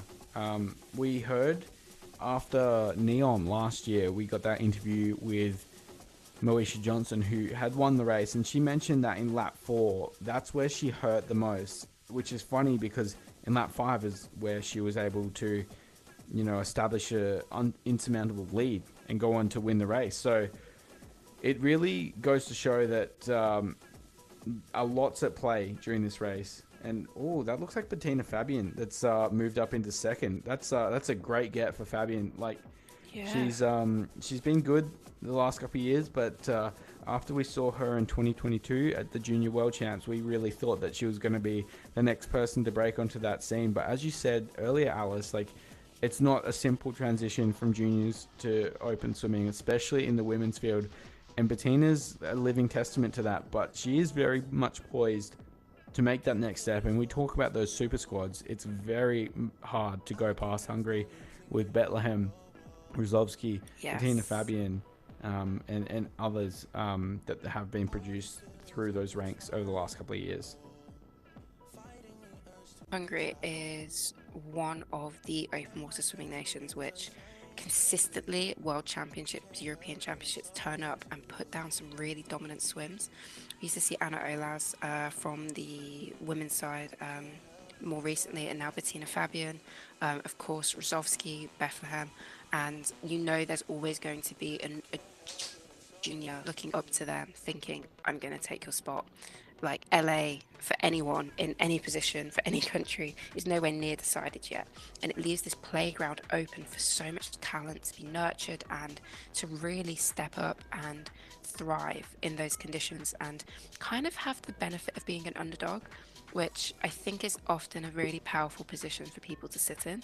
So great to see Bettina Fabian, building year on year from a junior up into getting that senior experience and now punching at the front of the race like Lisa Powell. And this is what I mean when I say it's oversaturated, because there's genuinely like, oh gosh, what is happening here? What is happening? Who is that? It looks like Lisa's cap. Honestly, who knows? We'll have to pick it up shortly. But this is Moesha. That's at the front of our screen here. Here we go. Yeah, and what did we say, Alice? How did this happen? This is what's confusing. How did we get here? Honestly, Moesha just makes these moves that you don't expect, you don't pick. She puts the field into a bad position, but the good thing here is the field's reacted to Moesha and the position that she's got into. I'm just interested to see who's on the inside of the field, because they are lightning fast down the straight, and they don't have to worry about who's on their feet. But let's watch this, who is on Moesha's feet, because when she goes forward with purpose. Anna Marcella is nowhere near the front, and honestly, she's the only athlete that can chase down a gap. Genevieve Taducci can hold the feet of Moesha Johnson, but there is no one that can chase a gap if she's able to get it. Fabian's in there, so I have no idea who's on the inside of the field that's caused this split, but this is the moment we're waiting for, Alice. Could be Oso. That's the only person I can predict with a black hat over there, but I don't know if she dropped further back. It's funny, you're watching the race unfold, then all of a sudden there's this like massive change. And this is like a 25-meter gap between these two swimmers. Yeah. And that swimmer's just moving further away. Yeah, that's the thing. So this is where, the experience really pays dividends. If you can swim the straightest possible line, you can, actually a very interesting point. Oh, there's a gap happening here. That is Chelsea Gulbecka in third position. There is a gap to Fabian in fourth, and Fabian to Deep Valdez as well. This is the power of Moesha Johnson. This is why we've been so hyped about what Johnson brings to a race. These three athletes raced just a month ago as well. But who is that in the middle of the field, Alice? This is going to be interesting as they come towards that turning can. But this is a decisive move. I think this is the medals. Yeah, they're holding their own out there too. It's like a big gap. This is a big gap, and it looks like they're just dropping off the pace now because it is tough. I'm gonna say it was Gosa. Moesha has lifted here. This is a decisive move. Yes. There is a gap from third to fourth. Chelsea Gubeka is holding third at the moment, doing a fantastic job. Taducci, we've seen this time and time again, just such an incredible stroke rate. But Moesha Johnson, oh my goodness, like this is the power of the best open water swimmer in the world. The race was like there was no movement going on, and then flick the switch and they're gone. Bettina Fabian, we're just harping her up about how good she's really developed over the last couple of years, but the gap between the best in the world to the next best is monumental at the moment. And Moesha had such an impressive back end of 2024, and the rise that we've discussed, meteoric. This is a long way out, though. I do want to stress that there is a lot of swimming left ahead. They've still got about 40 minutes of swimming. And that gap, that line that they've taken is by far better here. So, this is the medals. I think this is the way it's going to go unless Bettina or Anna Marcella moves forward at a rapid rate. And I think Leah Boy's actually leading that chase group now. So, Alice, this is where it gets exciting. Yeah, I wouldn't normally feel confident in calling 3K out. That this is where the medals are, but I just think that decision from Moesha, she was like, I'm done now, like I'm fed up with this, or like I feel ready, like let's go. If you want to come with me, great. If not, I'll see you at the finish line, kind of thing. And I mean, to do what a great position for her to be in with her high stroke rate. She'll keep on Moesha as long as possible, and not saying that she can't overtake her. Even with Moesha in front like this, I'm still struggling to see how it plays out. Like, I'm confident she'll win. I'm very confident she'll win. Whether she'll create another gap between herself and second place, or whether it's going to be these three. I mean, even if they knock off the pace now and end up being the same pace as the chase pack, which I don't think they'll do, they'll keep pushing it around. But my point is, I just don't know if it's bridgeable. I really don't know if it's bridgeable. I don't know who would do it. Maybe Gose. But with her potential inexperience in open water, I mean, look at that. Oh my goodness, no. Wow. No one's catching this. It's going to be Ken Taducci and Gubeka hold on, because Chelsea, both Genevera and Chelsea have got experience at this level. They've both been in the medals at World Cup levels, and both of them have won gold at World Cup levels, but they're not as good as Moesha is at the moment. And essentially, the medal that they could collect, this is going to be interesting. Do you reckon Moesha's going to feed here? They look like they're out. Yeah. I think she should feed. Oh no, she skipped it. Oh, okay. Wow. You know what? Fair play. Good for her. She backs herself. She's like, she's probably ready for the race to be done, and she wants to tie this up and put a neat little bow on it and say, yeah, thanks very much. I mean, there's 20 seconds between Moesha and fourth place. Yeah. And everyone's feeding. So I don't think it's bridgeable. No. I don't think there's a swimmer in the pack that can bridge it, unfortunately, because Moesha's still moving with speed and insane. Like I'm still wondering. It seems like it happens at the flick of a switch with her. She was obviously still at the front the whole time, but all of a sudden just in front, and this gap just opens up. And this is what's really jarring if you're one of those swimmers who's behind, because within 10 minutes, within 800 meters, you've gone from it being comfortable-ish to all of a sudden everyone's swimming in a straight line.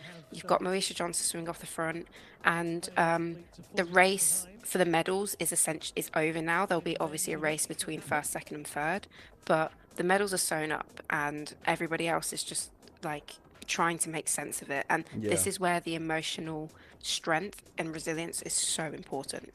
Well, and we saw they're going through, I think the only athlete that's experienced enough to sense what this moment really is Anna Marcella Cunha, and she was 18th in the field. So I think she would have been expecting the move to come in this lap, and hence why she moved from 32nd all the way into 18th in that lap. But it's just, no one would have expected this. This is a lap before we expected the move to come from.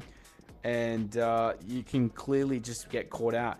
And also, I just want to point out, Alice, as we move, going back out into the course now, when they swap from swimming with that tailwind to swimming into a headwind, it makes it 10 times harder to chase down a lead group, especially when the gap is this big. Yes. It's almost race over for that chase group. Of course, there's much more at play than just the medals, especially when you have some teams that are searching for team selection, and of course the narrative that the season point score provides as well. But yeah, essentially gold, silver and bronze is tied up unless Ginevra Taducci or Chelsea Gubecka fall off, but both of them are absolute animals in this position as well. They would be spending so much time on a pool boy, so much time with paddles. Those shoulders should be studied, and this is a situation that they would be thriving in as well. Yeah, like I was saying, I think Taducci's honestly one of my favorite swimmers because as a woman who could never really get her stroke rate high enough, I just find it so impressive when people can swim with a stroke rate that high and be that competitive and that incredible, and a fast pool swimmer as well, the kind of the whole package. So yeah, it's great to see. And Chelsea Gubecka as well, it's fantastic for her. I was gonna ask you, do you off the top of your head, do you know where she finished in the Australian Nationals? Because I imagine. Yeah.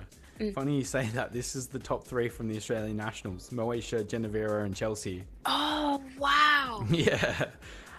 In this order gosh, as well. okay. Ginevra was able to just sort of fight through the back. Oh, actually, I got to double check that.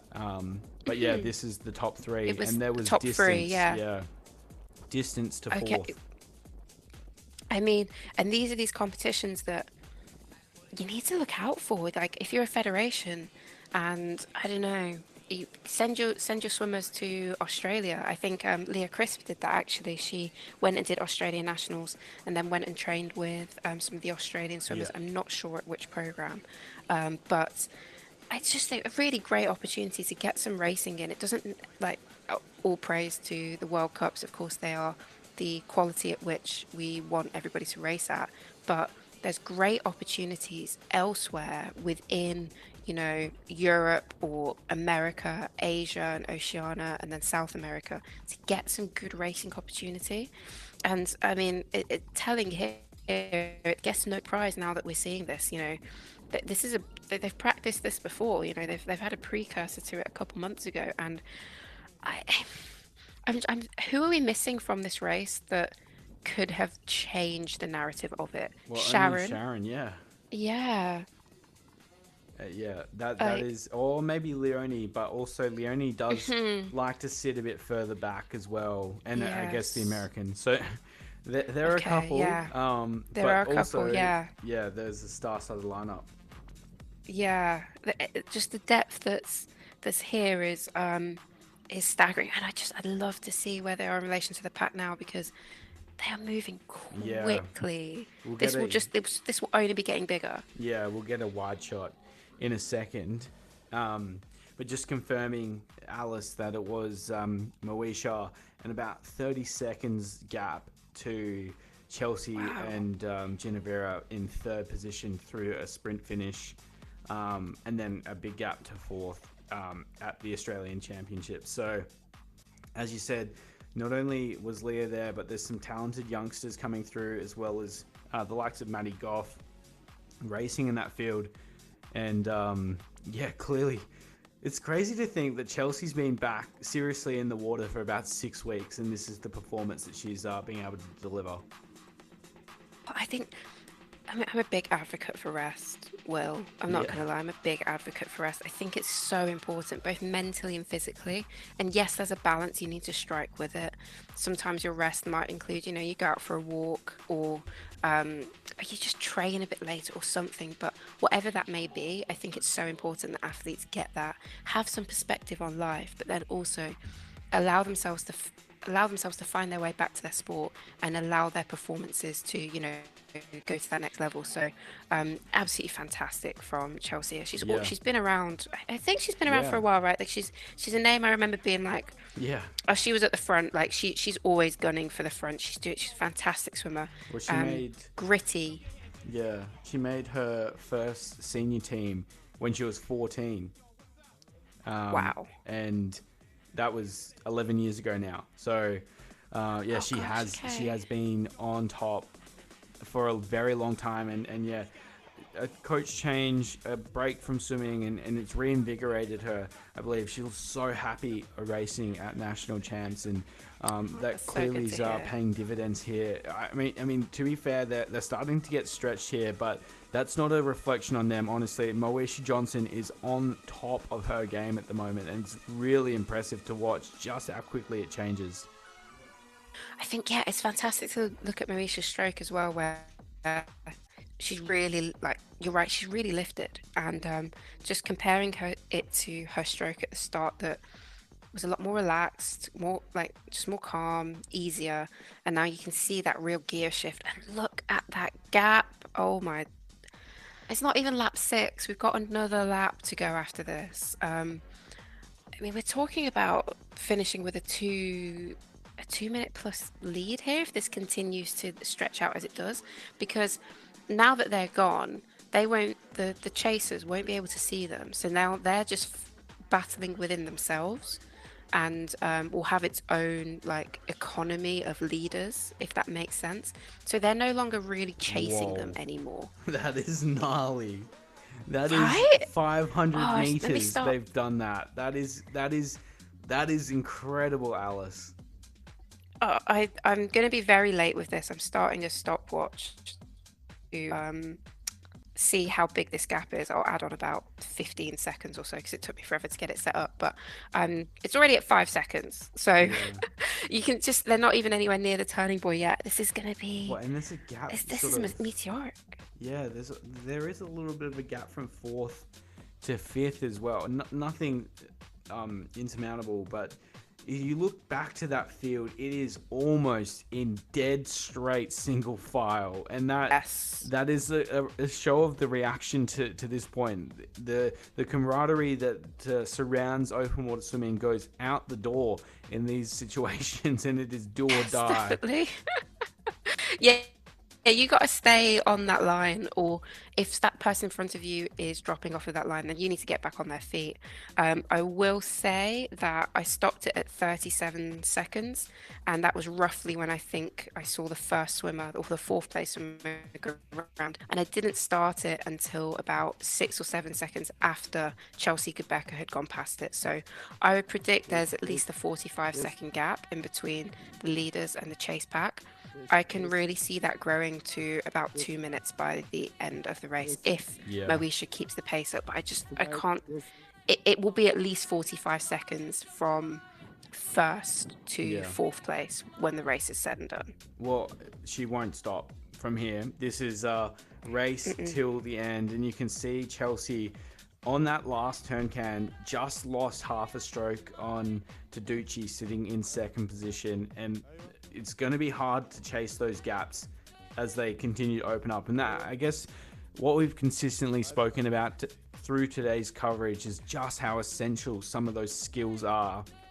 And when you miss half a stroke, it is so hard to jump across, both physically, mentally, and emotionally. That half a gap, or half a stroke even, like when you're looking at it back at footage, you're like, oh, why couldn't I just bridge that and jump across? But it is so much more than that. And you can see what Moesha is doing here to Taducci is just stretching, and eventually, you hear it all the time in marathon running or cross-country running even, that elastic band. Eventually, if you stretch it again and again and again, it's going to snap, and that's where Moesha will get her own water. Once she's in her own water, she will not be caught.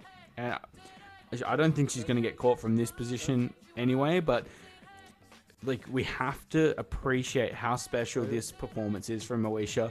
not only the way that it's been done to just open up such a gap so quickly, but also the consistency of it. This is the third World Cup in a row, but also the performance at the Olympics was very similar.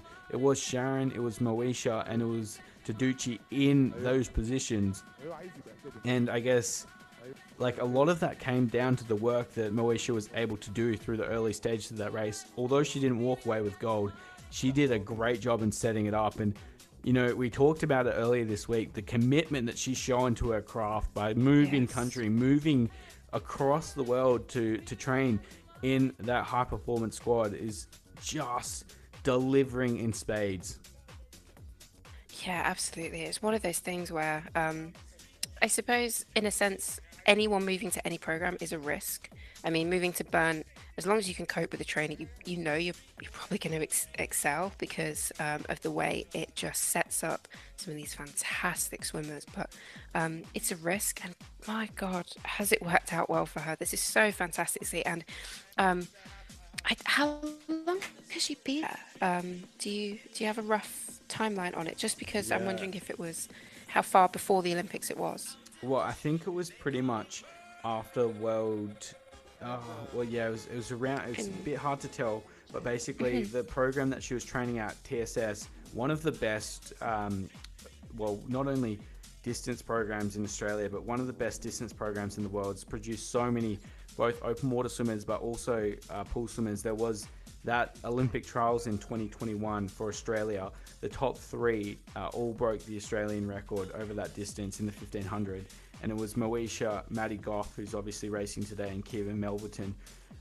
Unfortunately, Moesha went under the qualifying time, but was third Australian, so wasn't able to go and race at those Olympics. And I'm pretty sure after those Olympics, there was a coaching change at TSS, which made them all move. And I don't know if it was an immediate move by Moesha across to Coach Byrne or if it was after the 2022 World Champs, but somewhere in that period, at least a sizable gap leading into the Olympic Games, that decision was made. But not only was that decision made there, I think initially the decision was, well, let's go and try this squad and see what it can mean for her swimming. And I tell you what, you couldn't have asked for, I guess, a more meteoric rise off the back of a lot of hard work and commitment and dedication almost to herself to go and embrace the challenge that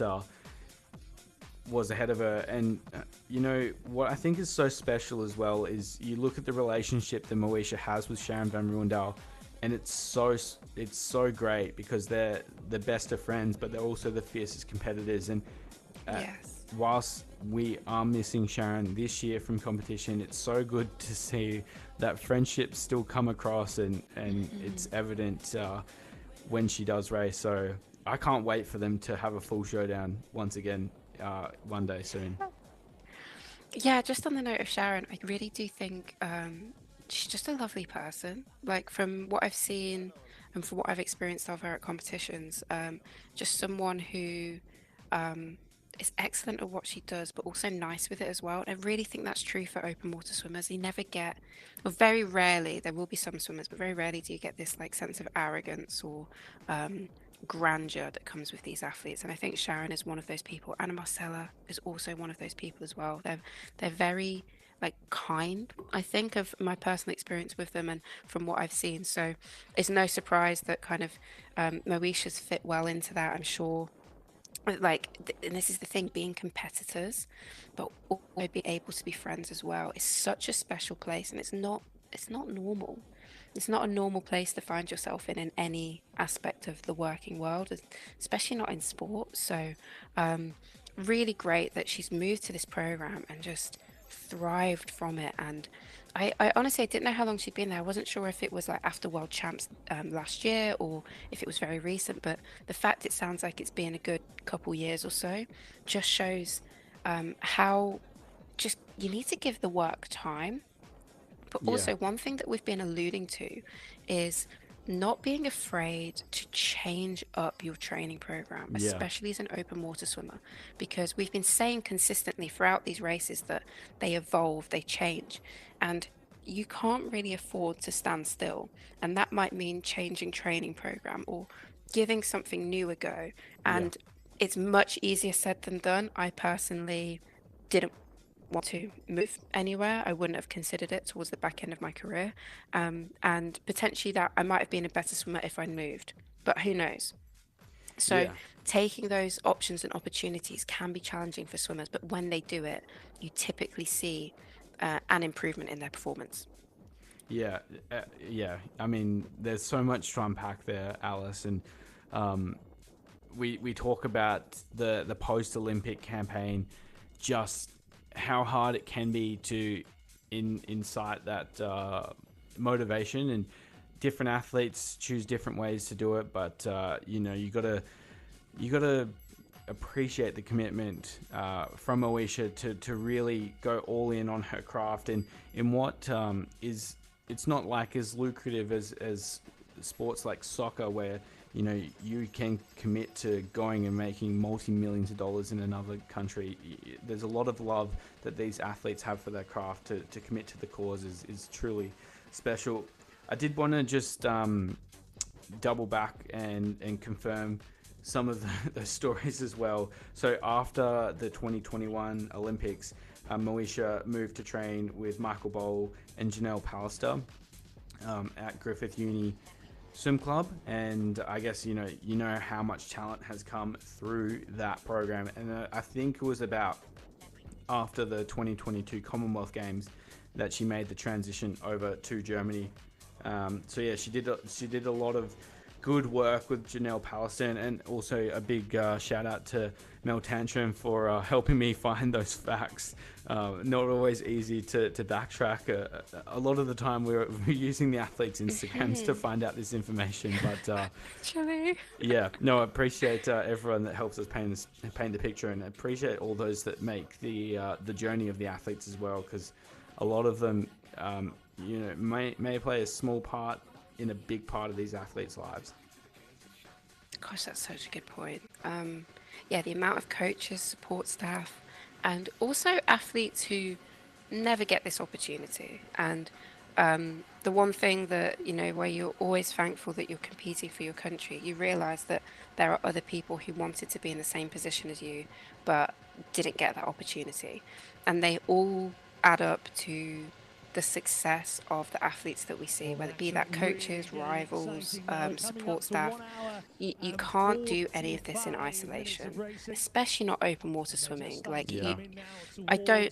There aren't many swimmers. I think Anna Marcella did it for a couple years, where she basically swam by herself. But I don't know how true that was. I don't know whether that was just a bit of hyperbole of people being like, "Oh, there's no one in a training squad," but they meant in the sense of no one in a training squad that's teams. I Yeah. really don't know what they meant by that, but um, the example of the super squads like Burnt's group or the squad that we had in Italy um, shows that you need to find like-minded people to help elevate yourself and to really become a better athlete. So we see Moesha Yeah, and here we go. Taducci and Gabeka going through it now we get the gap.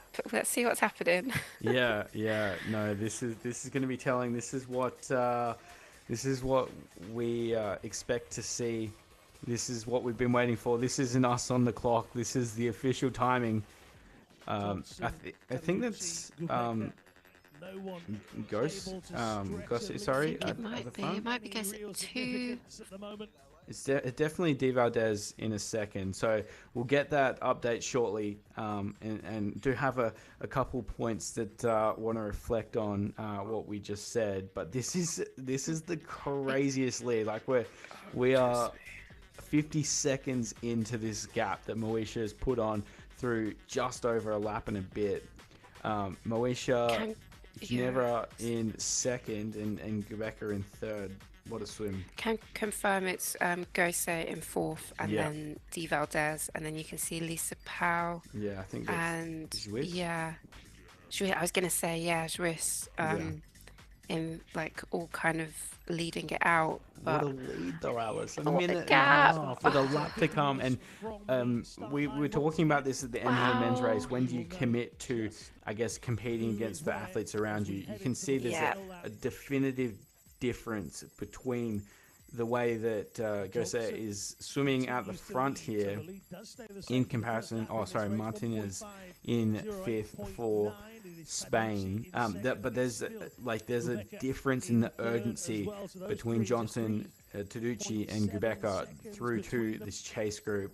And there are some big names in there, big names. Yeah, I'm really just taking it in.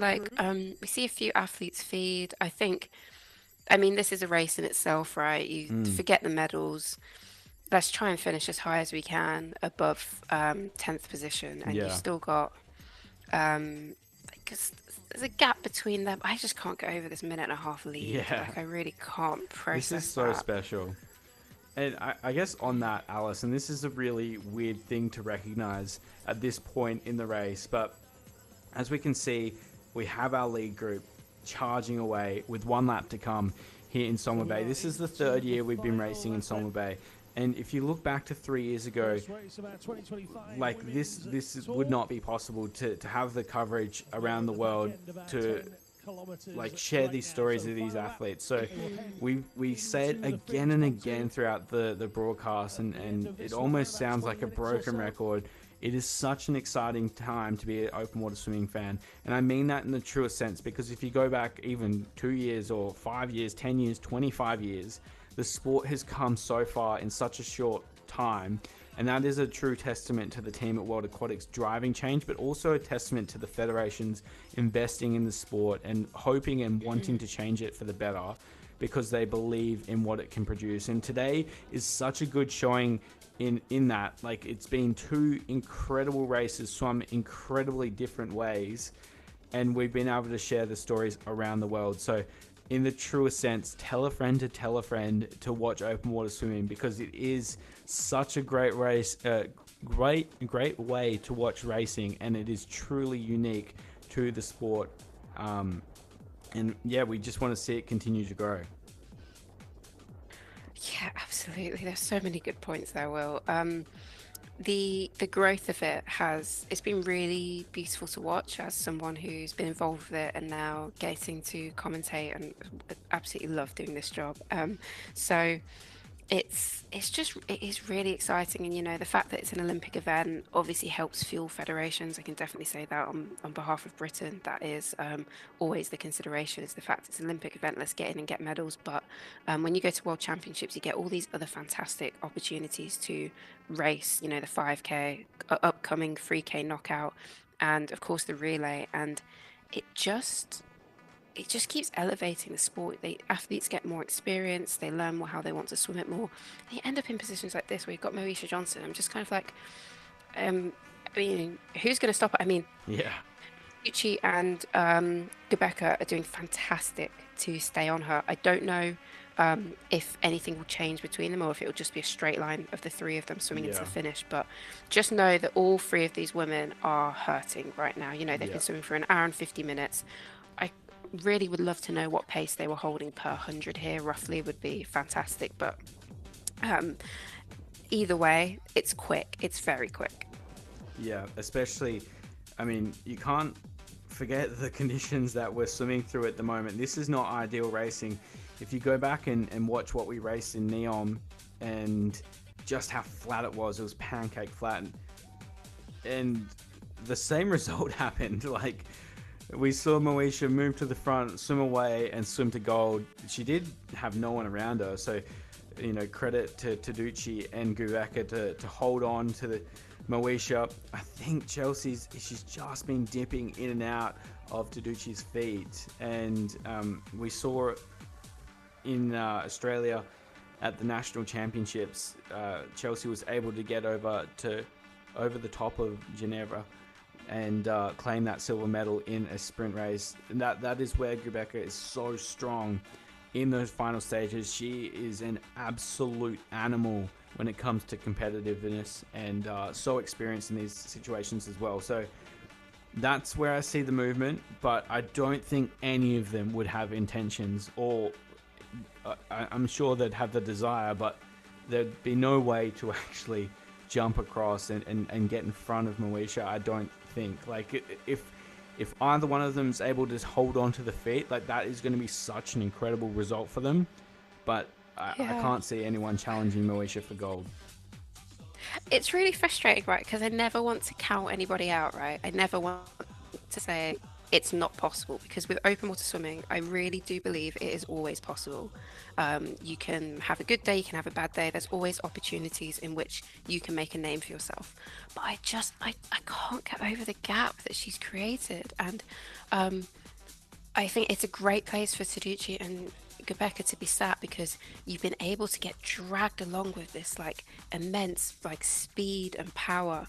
But I mean I it might happen. I don't know. I'd love to see it happen, kind of, because it would be great. It's great telling for us, but Moesha's just so dominant. She's got Yeah. such a great stroke. The speed at which they're moving is insane. Chelsea sat in there quite nicely on Taducci's feet, but I don't know if this is like.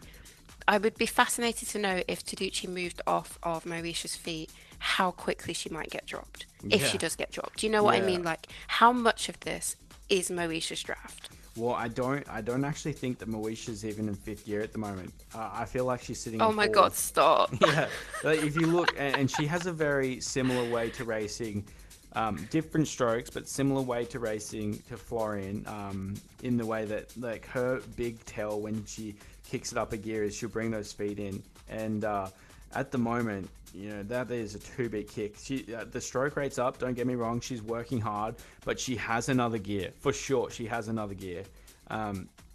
So, yeah, the thing that Ginevra will have to worry about is if she goes to try and overtake Moesha from this point, she's going to have to move off that draft, as you said, and that's going to open her up to Chelsea being able to get a draft and her not. So it's almost like you want to go for gold, but going for gold might risk bronze. And I guess in this situation, it's sort of a win-win. Like silver to bronze, you're going to want to have a shot at the gold medal, but you should also just be hoping that through some of these turns that Gubeka sort of drops off the pace. But yeah, this is great racing. It might seem like, oh, well, we've known who's going to win for the last 40 minutes, but there's so many storylines underlining here that's just so great to share that with the world.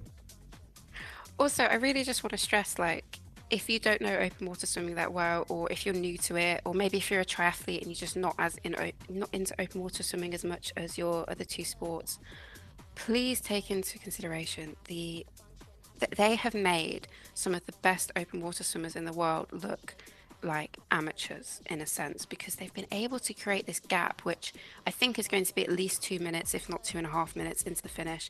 This is nearly unheard of for women. We've seen it happen with the men a couple times, I think, but women, it's typically not the way races go. And as I've been saying, it's a terrifying prospect for those swimmers who don't typically race this way or don't have the stroke rate that we see of Taducci, or the pure grit from Chelsea Gubeka. It's you have to put up with the pace that Moesha Johnson's going to put down whenever she decides to put it down. It's really, really special, and we're watching something. I think we're live watching the evolution of women's open water swimming, if that makes sense. You can often look back and see those definitive points in which the sport changes, in which the tactics change, and we are watching it right now, right here, and we're able to reflect that is happening, and that is so rare. We're in such a unique position. No, really soak it in. And I guess, well, we talked earlier today about some of the special moments of open water swimming, and we saw one 2 years ago in Golfo Oranchi with Oleg Clement swimming back into that main group, and everyone took note.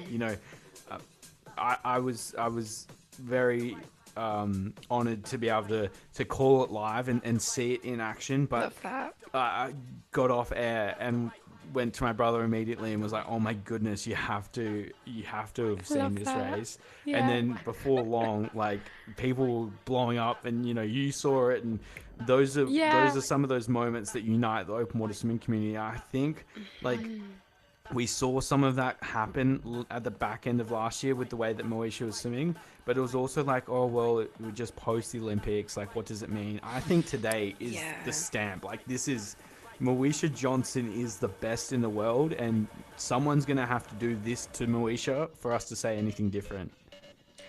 Yeah, yeah. I think we're seeing a Florian moment. You know, when we really see Yes, Florian yes, break through, and it's kind of like, whoa, okay. I mean, this is the arena that we're playing in now. You either rise to the occasion and adjust your training for it, or um, you're unfortunately saying goodbye to the medals and trying to battle it out for. Fourth, fifth, sixth, anywhere down to 25th, as we see them bunched up at the back. It's tough. It's challenging. Not every swimmer can do it either. Let's not pretend that this is something that you can just train into yourself within a year or two. There are some really difficult decisions and stuff that has to be made, and the fact that we're seeing the sport go this way is indicative of the fact it's competitive. That yeah, people are willing to do this work. It's honestly, it's awe-inspiring because yeah. I don't know what kind of sessions she might have been doing for it recently. I don't know if they've been at altitude even, but it's only February. It's only Yeah. February, so Well, I know and we've got just after Christmas they went to South Africa to do some altitude, but that's not really wow. that elevated. I think the max that they went to might have been 1,600 feet or Oh, okay. that's Instagram knowledge again. Fair. But yeah, she is really scratching the surface here, and the program's backing her. But I think, and we've talked about this before, Alice. The thing that makes it so sustainable for a swimmer like Moesha is just how much fun she's having. And I've known Mo for a couple of years now, and sort of seen the ebbs and flows of open water swimming as she's got more acquainted to it. What we're seeing in the last couple events is just the love. Oh, here we go. I reckon this is a Oh move. my Here comes the God. kick. Yeah, no, that turn. And on you're watching it unfold, but you still blink and you miss it, right? You really just a key couple of moments where she can just kind of open up these gaps and just find, you know, meters, which makes it harder for Taducci to really stick Yeah, on her feet. And I think this is the moment it's going to happen. And yeah, it might end up being maybe a 10. I'm going to predict about a 10-second gap between first and second here. yeah, But I mean, Taducci, she's like, credit to Genevera yeah, and Chelsea here, because this is really special when you look at the rest of the competitors who just couldn't keep up with that pace, and they've really stuck on Moesha. They yeah. haven't let her walk freely into the night and have her own way with it. They've stuck on her and kept her honest. Well, look at the top of the screen there. That's the chase group. That is crazy. Oh my God. That we are witnessing something so special here. Yeah, and you are so right there, Alice. Like, this is, as much as we've sort of loved the performance from Moesha, like, equal respect to Geneva Yes. and of course Chelsea as well. This is, they are just such strong fighters, and both in a very similar way with that very high cadence, but in different elements as well. Taducci a lot sort of lighter, battling through the water, and Chelsea's just so strong in that stroke rate, and that comes from years and years and years of working hard. But you can just see now that elastic band is just building and building for Gebeka. I think we are not far off seeing that fall off, and that will be almost music to Taducci's ears. Again, Yes.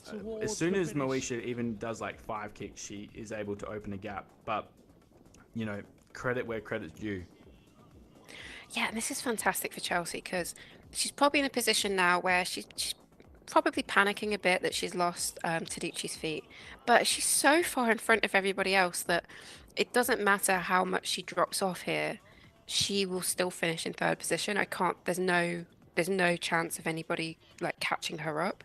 So it's really challenging when you're in that position because mentally seeing people swim away from you when you're putting in your absolute effort and you've stayed on it for that long is so difficult. Yeah. But so like really, I really hope she gets out and she'll be exhausted, but I hope she holds her head high, because the fact that we've been able to see like Moesha hasn't been able to swim off, and this is why I think in a couple years we'll see the rest of the world adapt to what Moesha's putting down and compete with her on it, because we are seeing people keep up with her, but I just don't think the capability is at the moment to come past her. But we'll Yeah. see. I mean, it'd be fascinating for us to watch if that happens. But I think her draft, it looks like she's got a really nice draft. Like she's got a nice clean stroke. You can see the kind of, is it a bow wave? The V coming off of her hips, which Taducci sat perfectly in line with. And when you've got a high stroke rate, it just allows you to keep like skipping and keeping up with her. So all three of these swimmers in their own ways have put in incredible swims here, like really, really impressive. Yeah, yeah, and I do want to spend a second just highlighting Chelsea's journey over the last couple of years. As I mentioned, and I was actually incorrect, her first team was back in 2013, where she was in Barcelona as a 14-year-old on that senior team. When she sort of found a second wind a couple of years back, she finished 2022, sorry, in ILAT at the Len Cup, where she took gold in the Len Cup, which wasn't a surprise, but it was like, oh my god, like she's found another like win to get back, and it was the first time that she'd really taken gold in a very deep field on an international stage. She backed that up in 2023 at the first World Cup in ILAT again, where she took gold, and then she went on to finish second, I believe, at 2023 World Champs in Fukuoka, qualifying for the for the Olympics through that by name. What that meant, the Australian team chose to let Moesha and Maddie Goff fight for the second Olympic spot in Doha early last year, and she only got to race the 5K, where she was silver in the 5K. Great result, but sort of didn't have the result that she hoped for in Paris. But this is a world-class athlete as well. She's sort of been shadowed by what Moesha's been able to achieve over the last couple of years, but she's up for the fight. She's just fallen off now, and this will be the medal order: Moesha Johnson, Ginevra Taraducci, and then Chelsea Gubecka. And a credit to them both. I think Taraducci is going to try and get the inside line onto this can and fight through the finish line, but this is a very, very, very special trio that we're witnessing here to kick off the season 2025. I got chills watching it. I got chills at the start, got chills at the end. Honestly, I really, really do want to stress, I really think this is one of those like pivotal moments in open water swimming for the women's race. Burnt's group getting gold in both the men's and the women's. Yeah. Cannot wait to see how the relay plays out tomorrow. With the German speed and the Australian speed as well. I think it's going to be, and the Italians, I think that will be medium. Don't know. It depends how they do the teams and stuff, because I think all three of those teams that I've mentioned are fielding 2 teams each.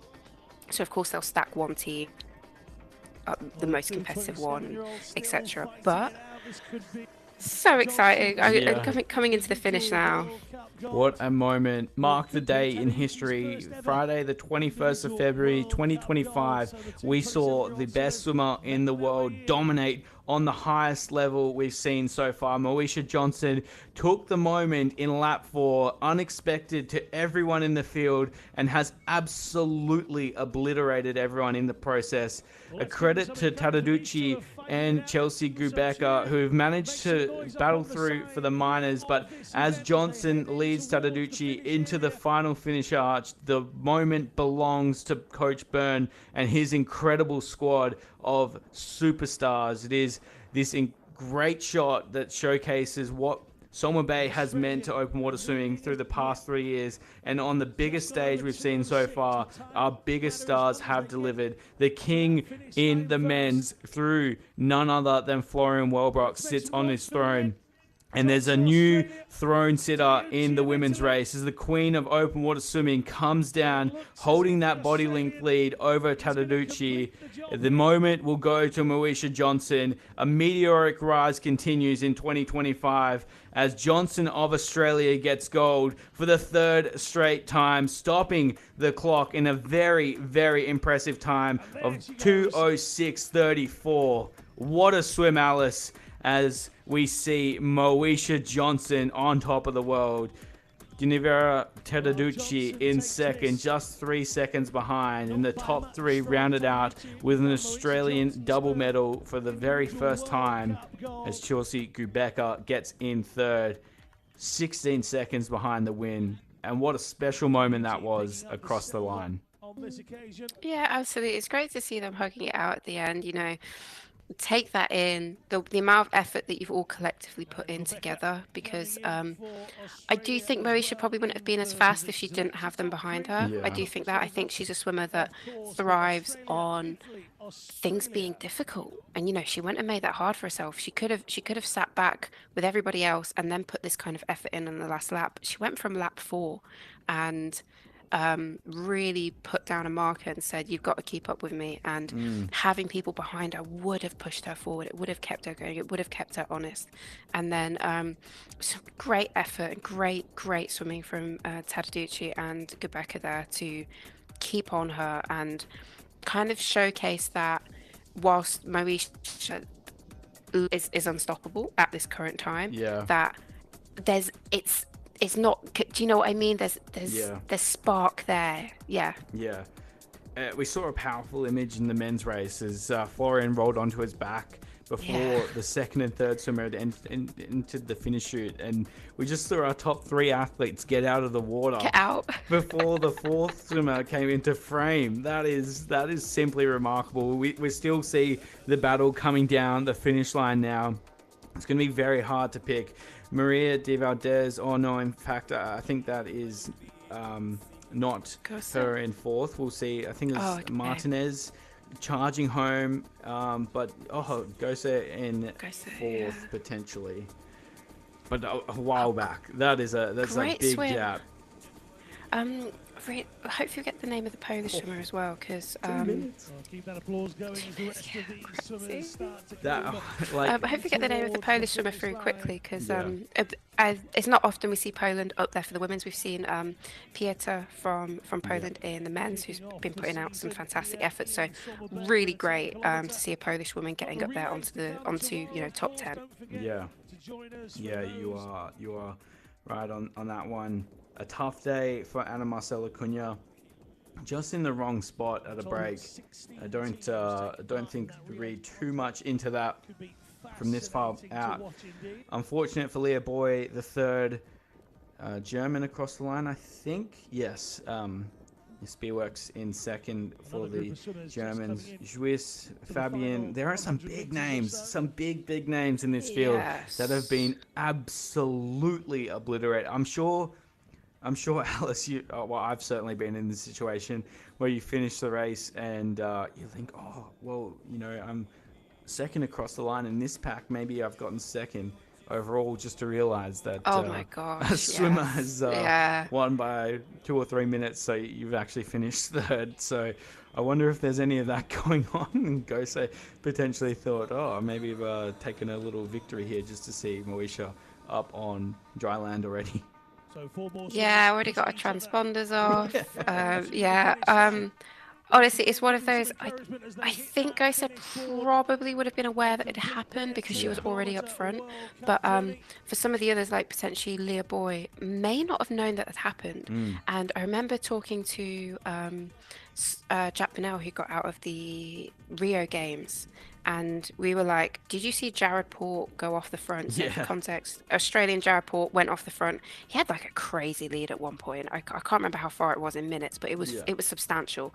And it was one of those where everyone's watching it like, will he keep this? But anyway, I went and asked Jack, and Jack was like, we had no idea that he was doing that. Like, we were all in our own race. So it's so hard to say sometimes because your goggles might be blurry or for whatever reason you can't see it. But I mean, 2 minutes, 1 second is head and shoulders above the rest of the world. Yeah. And of course, we've still got Taducci and Gabeka who were in that fight as well. But Yeah.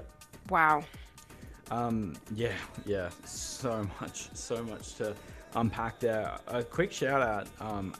Obviously, we have to wait for the official results to be ratified by our technical officials out on the course. But if the results, as they pop up on the screen, are correct, Taylor Martin's come through there in 15th position.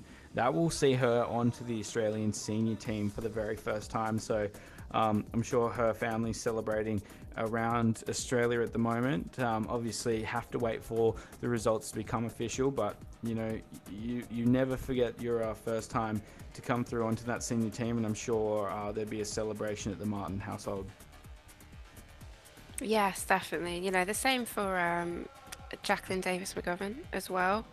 It's tough racing out here. It's really difficult. It would have been salty. The temperature did increase to about 21 degrees in the water and then 22 in the air temperature. So kind of ideal for open water swimmers to sit in that range. But some really fantastic efforts across the board today, and Yeah. a lot of names which we will be looking out for in the next, in this cycle. Yeah. Yeah. Yeah, and it'll be interesting to see if the women had the same issues as what we saw in the men's race, where there was a fair few red flags that were delivered, and if so, how that impacts the overall standings. Of course, we still do have the medal presentation for both the men's and the women's 10 kilometers today, and I believe we'll be hearing from the winners of both the men's and women's 10 kilometers in Florian Welbrock and Moesha Johnson. So be sure to stick around for that. And of course, tomorrow, Alice, we get to dive into the relay. Yes. Oh, always some good fun with the relay. I think typically a much more relaxed approach from swimmers, but Yeah. always fun. Yeah, so recapping the results, Moesha Johnson on top, 2:06.34. That is electric. That was such a great swim. Ginevra Taducci in second, Chelsea Gabeka in third. Of course, these results still yet to be ratified. Lisa Powell in 11th. It was Maria de Valdez in 12th, in fact. So Angela Martinez, that leading Spanish cap that we saw, that finished in the mix up the top of the podium, or just behind the podium, in fact. So what a great day of racing, and as we said, two very different stories that are being shared here, but two incredibly exceptional storylines that we get to watch throughout the rest of season 2025. Yeah, definitely. It's set up that it started the chapter, hasn't it? Started the chapter of the cycle and Yeah. of the year. It's exciting. It's really, really exciting. Will it be backed up in Ibiza in a couple months' time? Then on to Setubal, then on to the World Champs. So much to look towards with this racing and with this competition, and hopefully we get to see a 3K knockout. Yeah. But before the World Champs, I'm gonna be cheeky and put it in there. Hopefully we do get treated to that at some point. But even if we don't, the 5K and the 3K knockout are two other great races that we've got to look forward to at Worlds. Yeah. I mean, we talk about the potential for someone to win 4 gold medals at this year's World Championships, or, if not 4 golds, 4 medals, or even just competing in 4 races is going to be a very interesting storyline to unpack as the season goes on. Honestly, one of the quotes of the day, though, it's giving Taducci that I feel like we can say that again and again, but I love it. Obviously we got to wait for the results to be official, but should they be ratified, Taducci took the win in the sprint lap, taking $1,000 on the way through, and she also finished second, so that's $3,000 for second. So she's collected $4,000 from today's race, and Moesha Johnson, who took the win, has taken $3,500. So it goes to show you commit early, wow. it can pay dividends. Yeah, absolutely. And I think that's why I like the way she gets in races. She doesn't make it easy for herself. She'll sit at the front. She'll battle it out and still come away with second position behind Marisha Johnson, the only one who could kind of shine a light to Marisha Johnson in that sense of keeping up with her. So I, those two, I would have loved to have seen how Sharon fit into it as well, because we would have had the full Olympic podium then, and it would have been fascinating. But I'm just being greedy with that, to be honest. But it's absolutely fantastic racing, and year on year the growth of open water has been a pleasure to watch, and it's not slowing down. And I think that's the thing, I always kind of expect it to like stagnate a little bit or like calm down, but as we've been saying, there's always somebody else who's willing to give it another go, or has the talent, the drive, has all of the like the combination of things to change the face of a sport for either the men's or the women's, and we're seeing that with Marisha now. Yeah, and I guess a similar storyline to the men's as well. We aren't seeing many athletes deciding to finish their careers off the back of Paris. A lot of them deciding to commit to another term, and the likes of Sharon deciding to take this year off. And you look at Sharon and how long she's been involved in the sport, and she's continuing that journey. We spoke about how important rest is as an athlete, but it's so good to see her not deciding to hang up the togs and go another cycle potentially.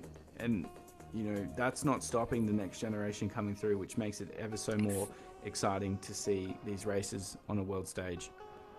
Exactly, I think that's a really good point to make. Just because we still have like Ana Marcela Cunha competing, for example, or I'm trying to think of a seasoned race at the moment. I'm sorry, I can't come back to one right now, but just because we have the like real seasoned experienced swimmers in there doesn't mean we can't have this fresh talent come through. And it just means we're going to have 15 women who can reasonably finish in the top 8, but that's fun, that's exciting, and that's what makes it all the more to play for all of these athletes.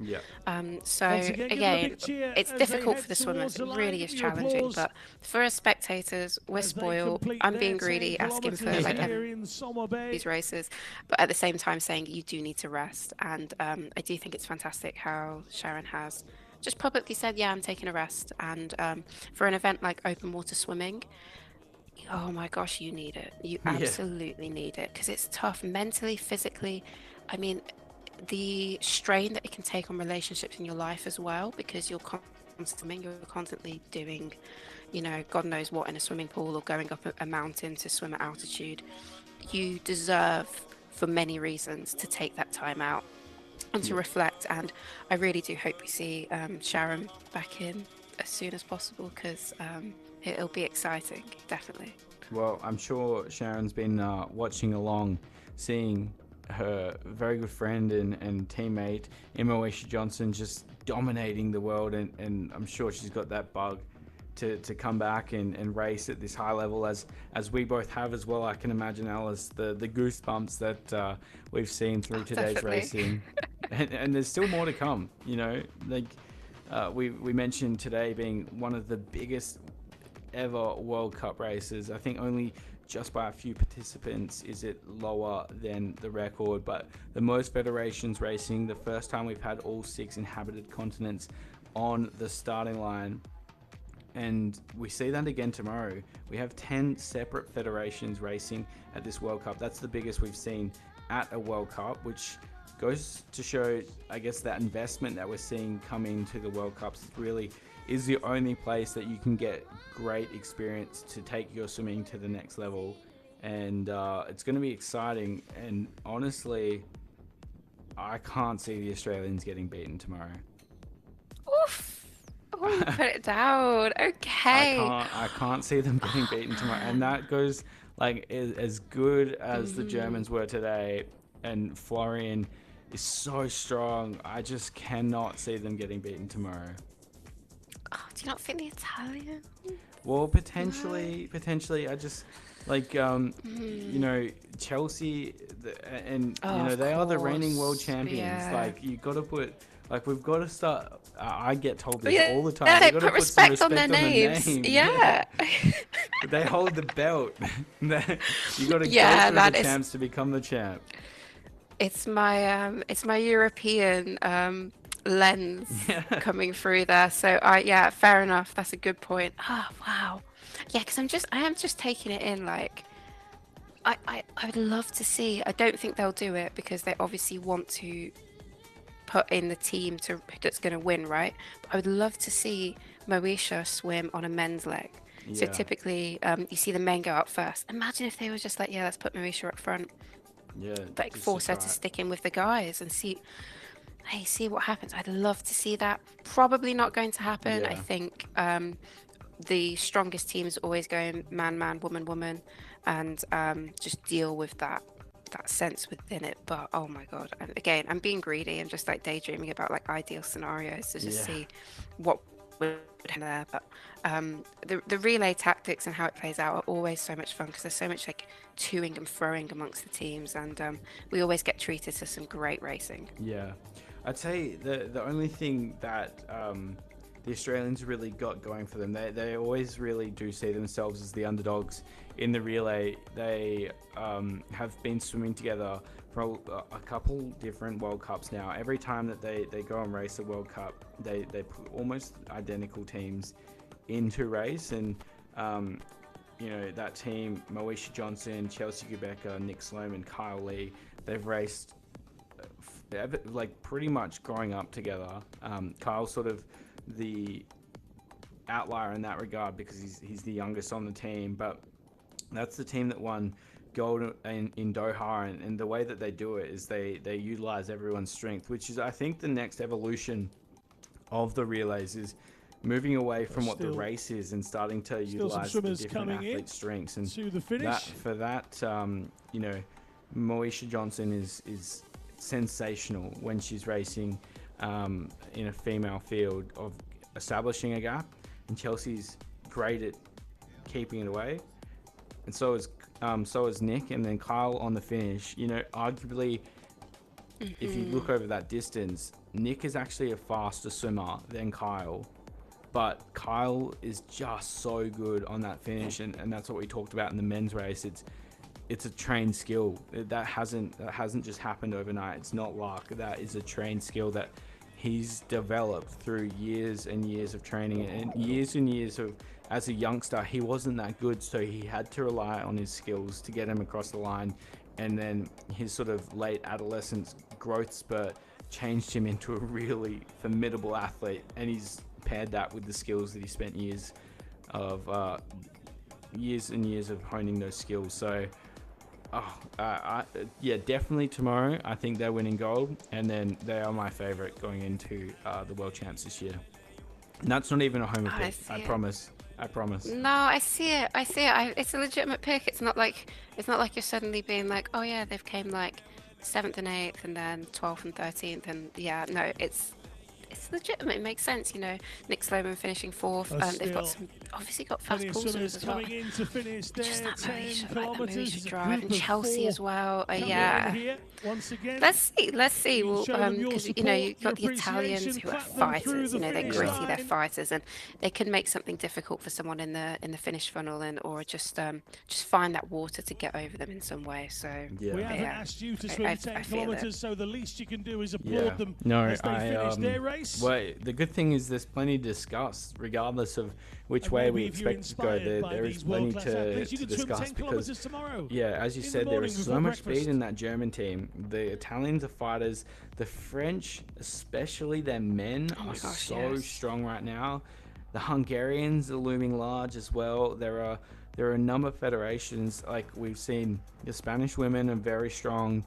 Carlos Benito, he was unfortunately a DNF at the Olympic Games, but he's shown glimpses as well.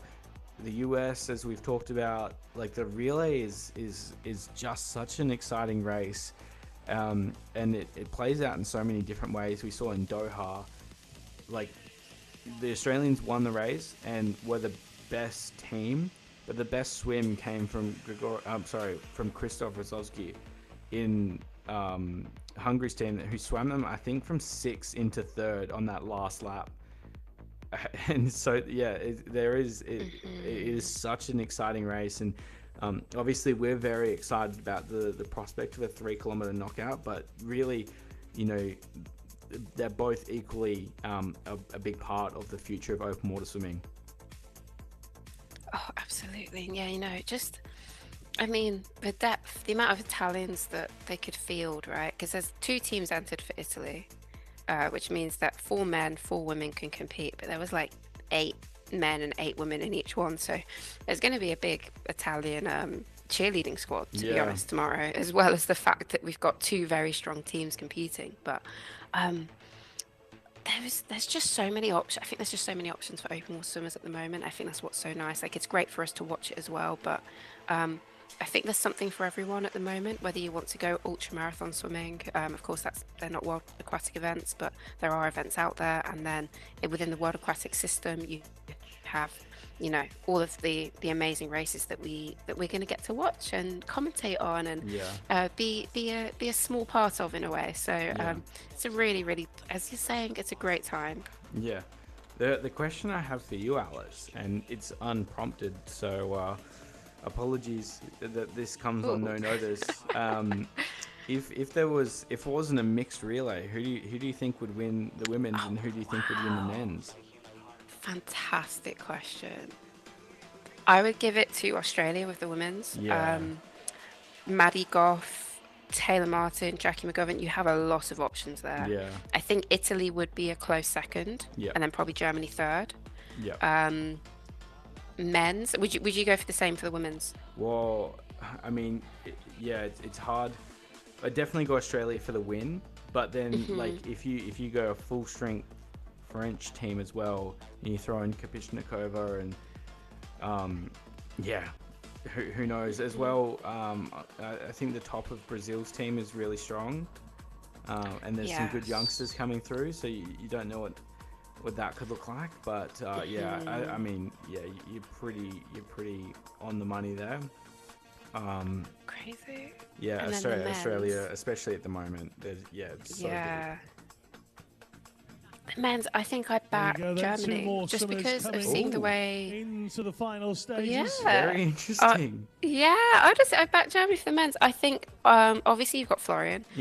Ollie Clement, I think didn't have. I think he finished 22nd today, or it might have ended up being like 18th once all of the red cards were taken out. But either way, I think with him in the right conditions, he'd be zooming. And then the way we saw Arne Schubert race in Neon, again very special. I just think they're the kind of team that would really have some spice to them and would be in there battling it out, and then you get Florian on the last leg and he would just take it away for them.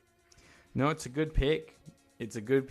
But honestly, I can't and this is no credit to the Italians, because if it was an 8 by 1500 meters, I feel like Italy would be about 20 minutes. Oh my gosh! Yeah, absolutely. I honestly can't go past France. Like that top 3 is better than anyone. Like Sasha, Logan, and Mark. Like they could be top 3 at Worlds almost. Of course. Get yourself back to the square. We're so spoiled. This is my point. Like, oh my god, that's actually such a good point. I guess on the opposite France, side of the start with area, the kind of A team essentially. I guess you're obviously picking Mark and Logan Fontaine, but then you've got Sashavelli who finished in 5th. Like you are so spoilt for choice of how you make that team. Yeah. Also got the sprint winners to congratulate I guess as well with Logan and Mark, with all of them really, like they train so hard getting ready for home Olympics, and as much as I'm sure there's an element of disappointment that they didn't take the win in the Seine, in their backyard sort of thing. Imagine the level of relief that they can come out of an Olympic Games and basically swim with house money on how hard they worked and really get back to enjoying the sport without the pressure. Like that, you can't understate that. And they performed on the biggest stages last year. It's just the Olympics was so suited to the way that Christoph raced. The training that Christoph and they had done in the dive in Budapest. I saw reports that they were in doing, river training, and it's such a specific race. You have to deal with a current one way and a current the other way, like Yeah. literally pushing you backwards. So um, it was so specific, and it needed a very certain style of training. And if you weren't able to do that for any reason, it must have been costly. I don't know how Ollie Clement trained for it, but I do know Rosowski and Bethlehem were in a river training like Yeah. daily. Yeah. Well, it paid off, didn't it? Like, Hmm.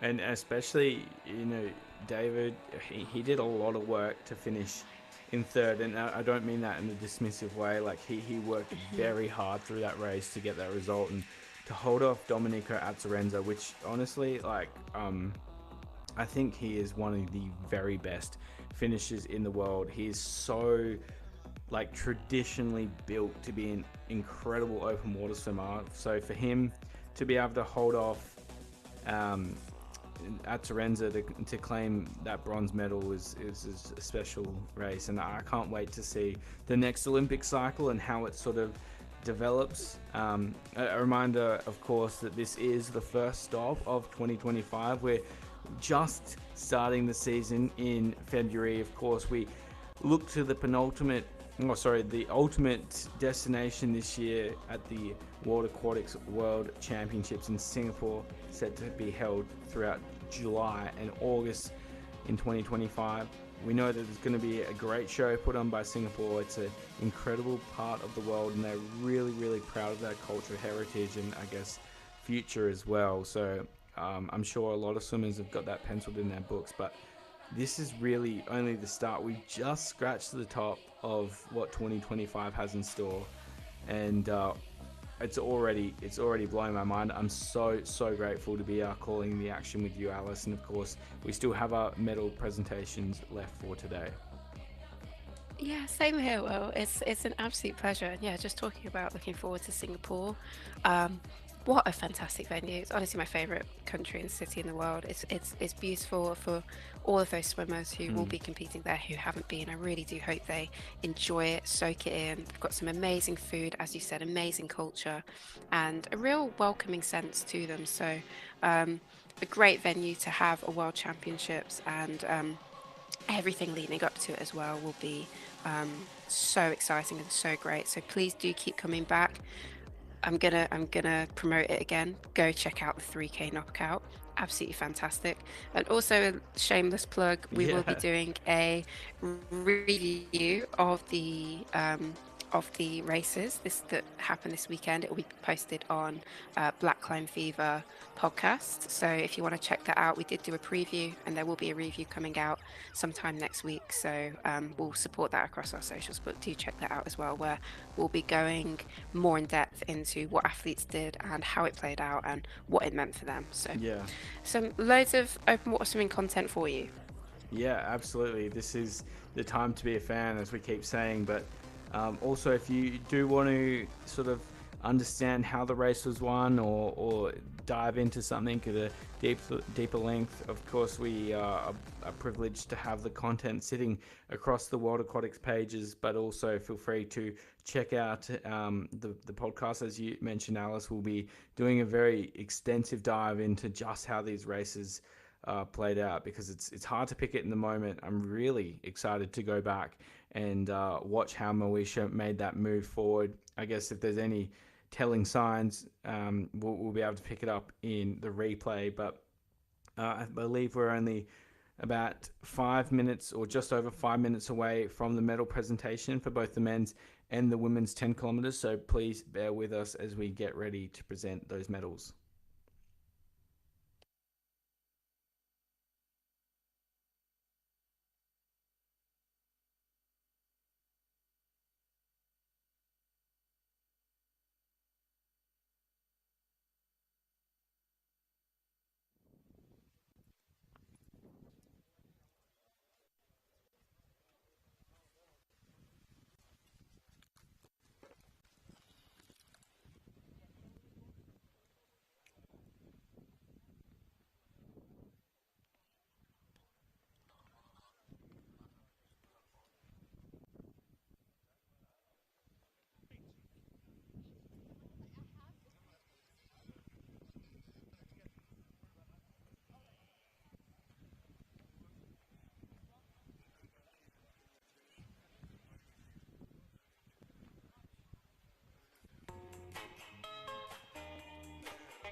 Ladies and gentlemen, we're honored to welcome the Minister of Youth and Sports, Dr. Ashraf Sobhi, and Engineer Yasser Idris, the World Aquatics Bureau member, President of the Egyptian Olympics Committee, and the So it looks like we are ready to head to the medal presentation for both the men's Engineer and the Ibrahim women's El 10 Misteri, Group kilometers. CEO of Somabay, to the World Cup.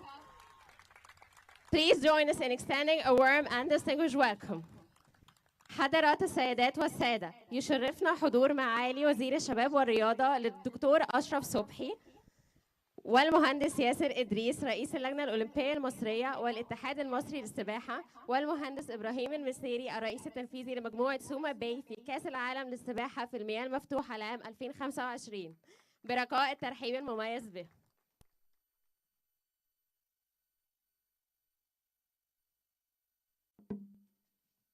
The victory ceremony for the men's 10-kilometer event. Please welcome your medal winners. Winner of the bronze medal, representing France, Marc-Antoine Olivier. So here we have the top three of the men's 10 kilometers in Alice. Marc-Antoine Olivier, a very deserving bronze medalist today. Yeah, he's my king of consistency. Always on a podium. Absolutely fantastic energy behind him. And always just happy to be there. He's always got this lovely smile on his face. Yeah. Real great energy, and a teammate in Logan Fontaine taking second there. Fantastic swimming from France. I love Logan Fontaine's look here with the mullet. The mullet. Let's go, Logan. He's put some muscle on. He's looking real strong. He's got the mullet. He means business this year, but unfortunately for him, so does Florian Wellbrock. And that image of him on his back, no one in the finish arch, that's going to be burned in my eyes forever. That is a man on a mission in 2025. Yeah, what a satisfying moment for him. You've put in that hard, long effort, and then you get to turn on your back and just enjoy, that moment of I've finished, I'm done. Yeah, what a flex. Always great to see him back on the top of his game, or on the top of his game, I should say, not back. Yeah. As I said, he never left. But better, maybe? We'll see. Yeah. I mean, it's difficult, right? Because for him, it wasn't at the level he would want it, right? But then I'm sat here who am I to comment that seventh place, or I can't remember, at the Olympic Games isn't? Do you know what I mean? So it's a weird balance for me to sit in, but for him, of course, yeah.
Give it up for your medal winners.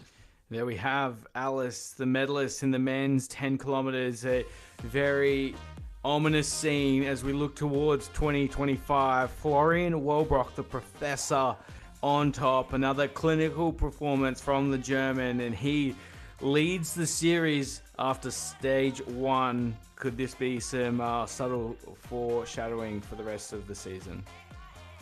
I think so. I think if he keeps going to these World Cups, keeps getting on top, I mean, who knows how it will turn out.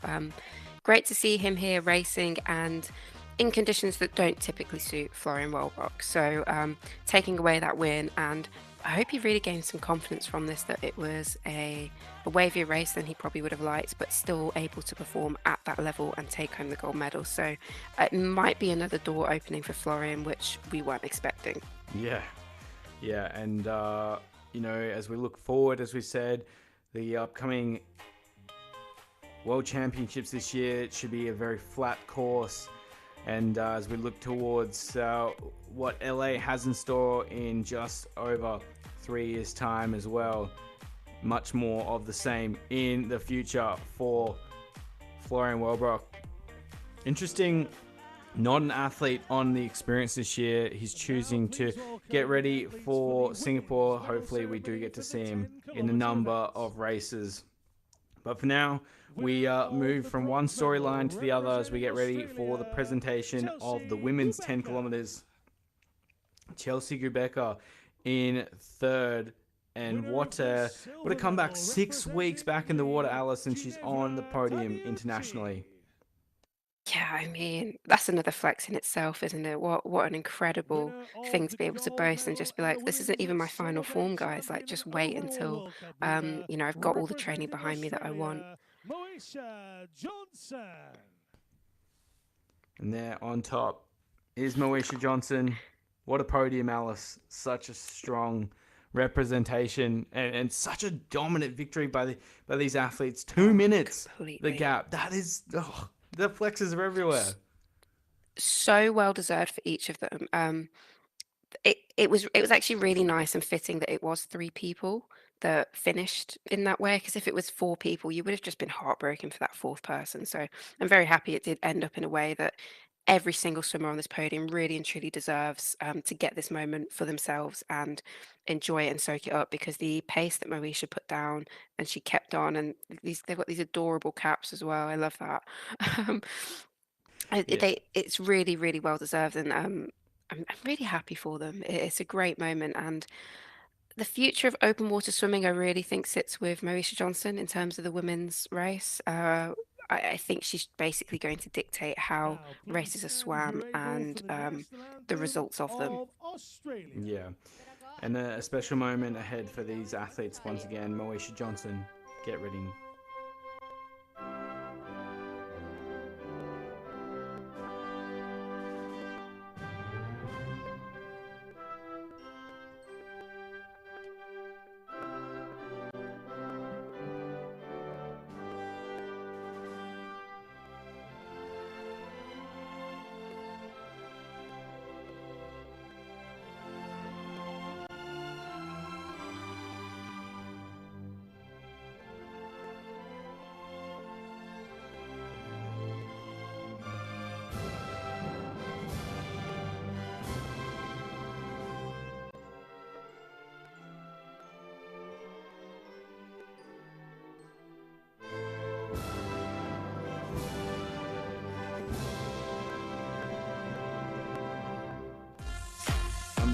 Ladies and gentlemen, your medal winners. Thank you very much to all of our VIPs and medal presenters as well. Thank you very much indeed. Sharing the podium with country women in Chelsea Gubecka and Ginevra Taducci as well.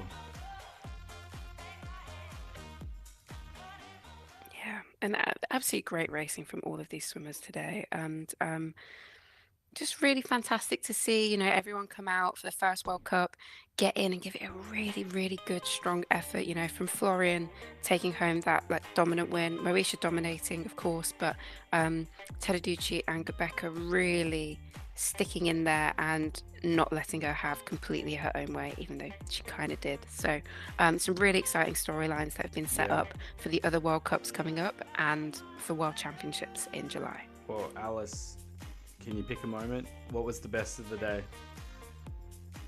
Oh my gosh.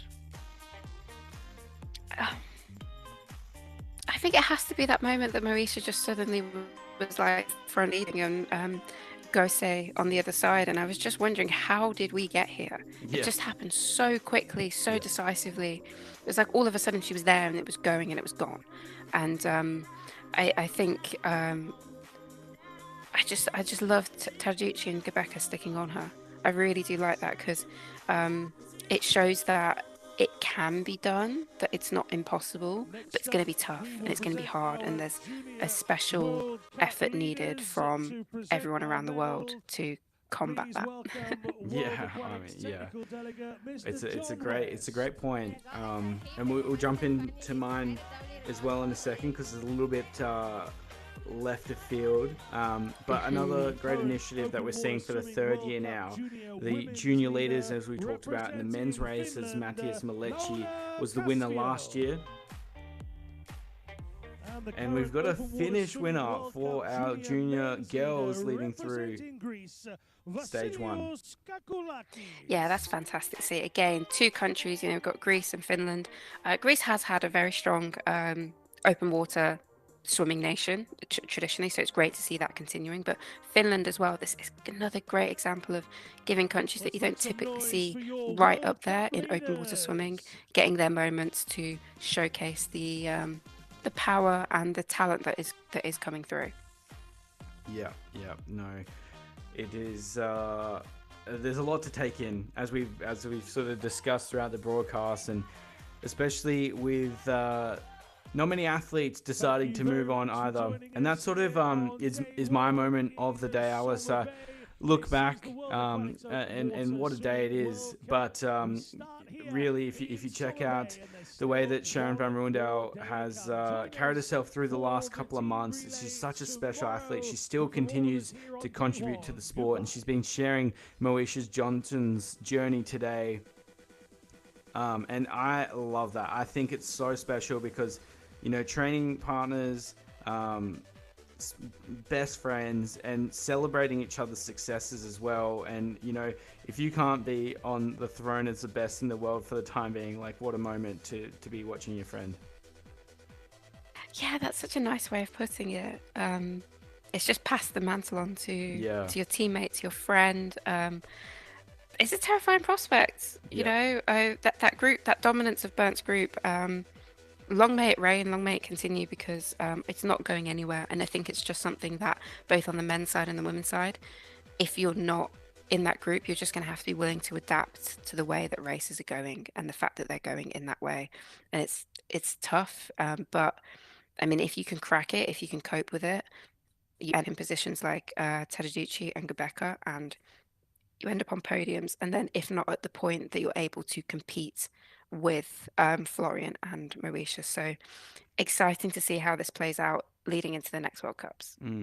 What a start to the 2025 World Aquatics Open Water Swimming World Cup. Florian Wellbrock set the tone in the men's race, executing a smart and controlled swim to take gold, proving once again why he's the best in the world. Then Moesha Johnson delivered much of the same. It's been a thrilling opener here in Somabay, but the season is just getting started. The World Cup continues next in Ibiza on the 25th and 26th of April. We'll see you tomorrow, of course, for our relays. From myself, Alice Deering, and the entire team, thanks for joining us, and we'll see you tomorrow.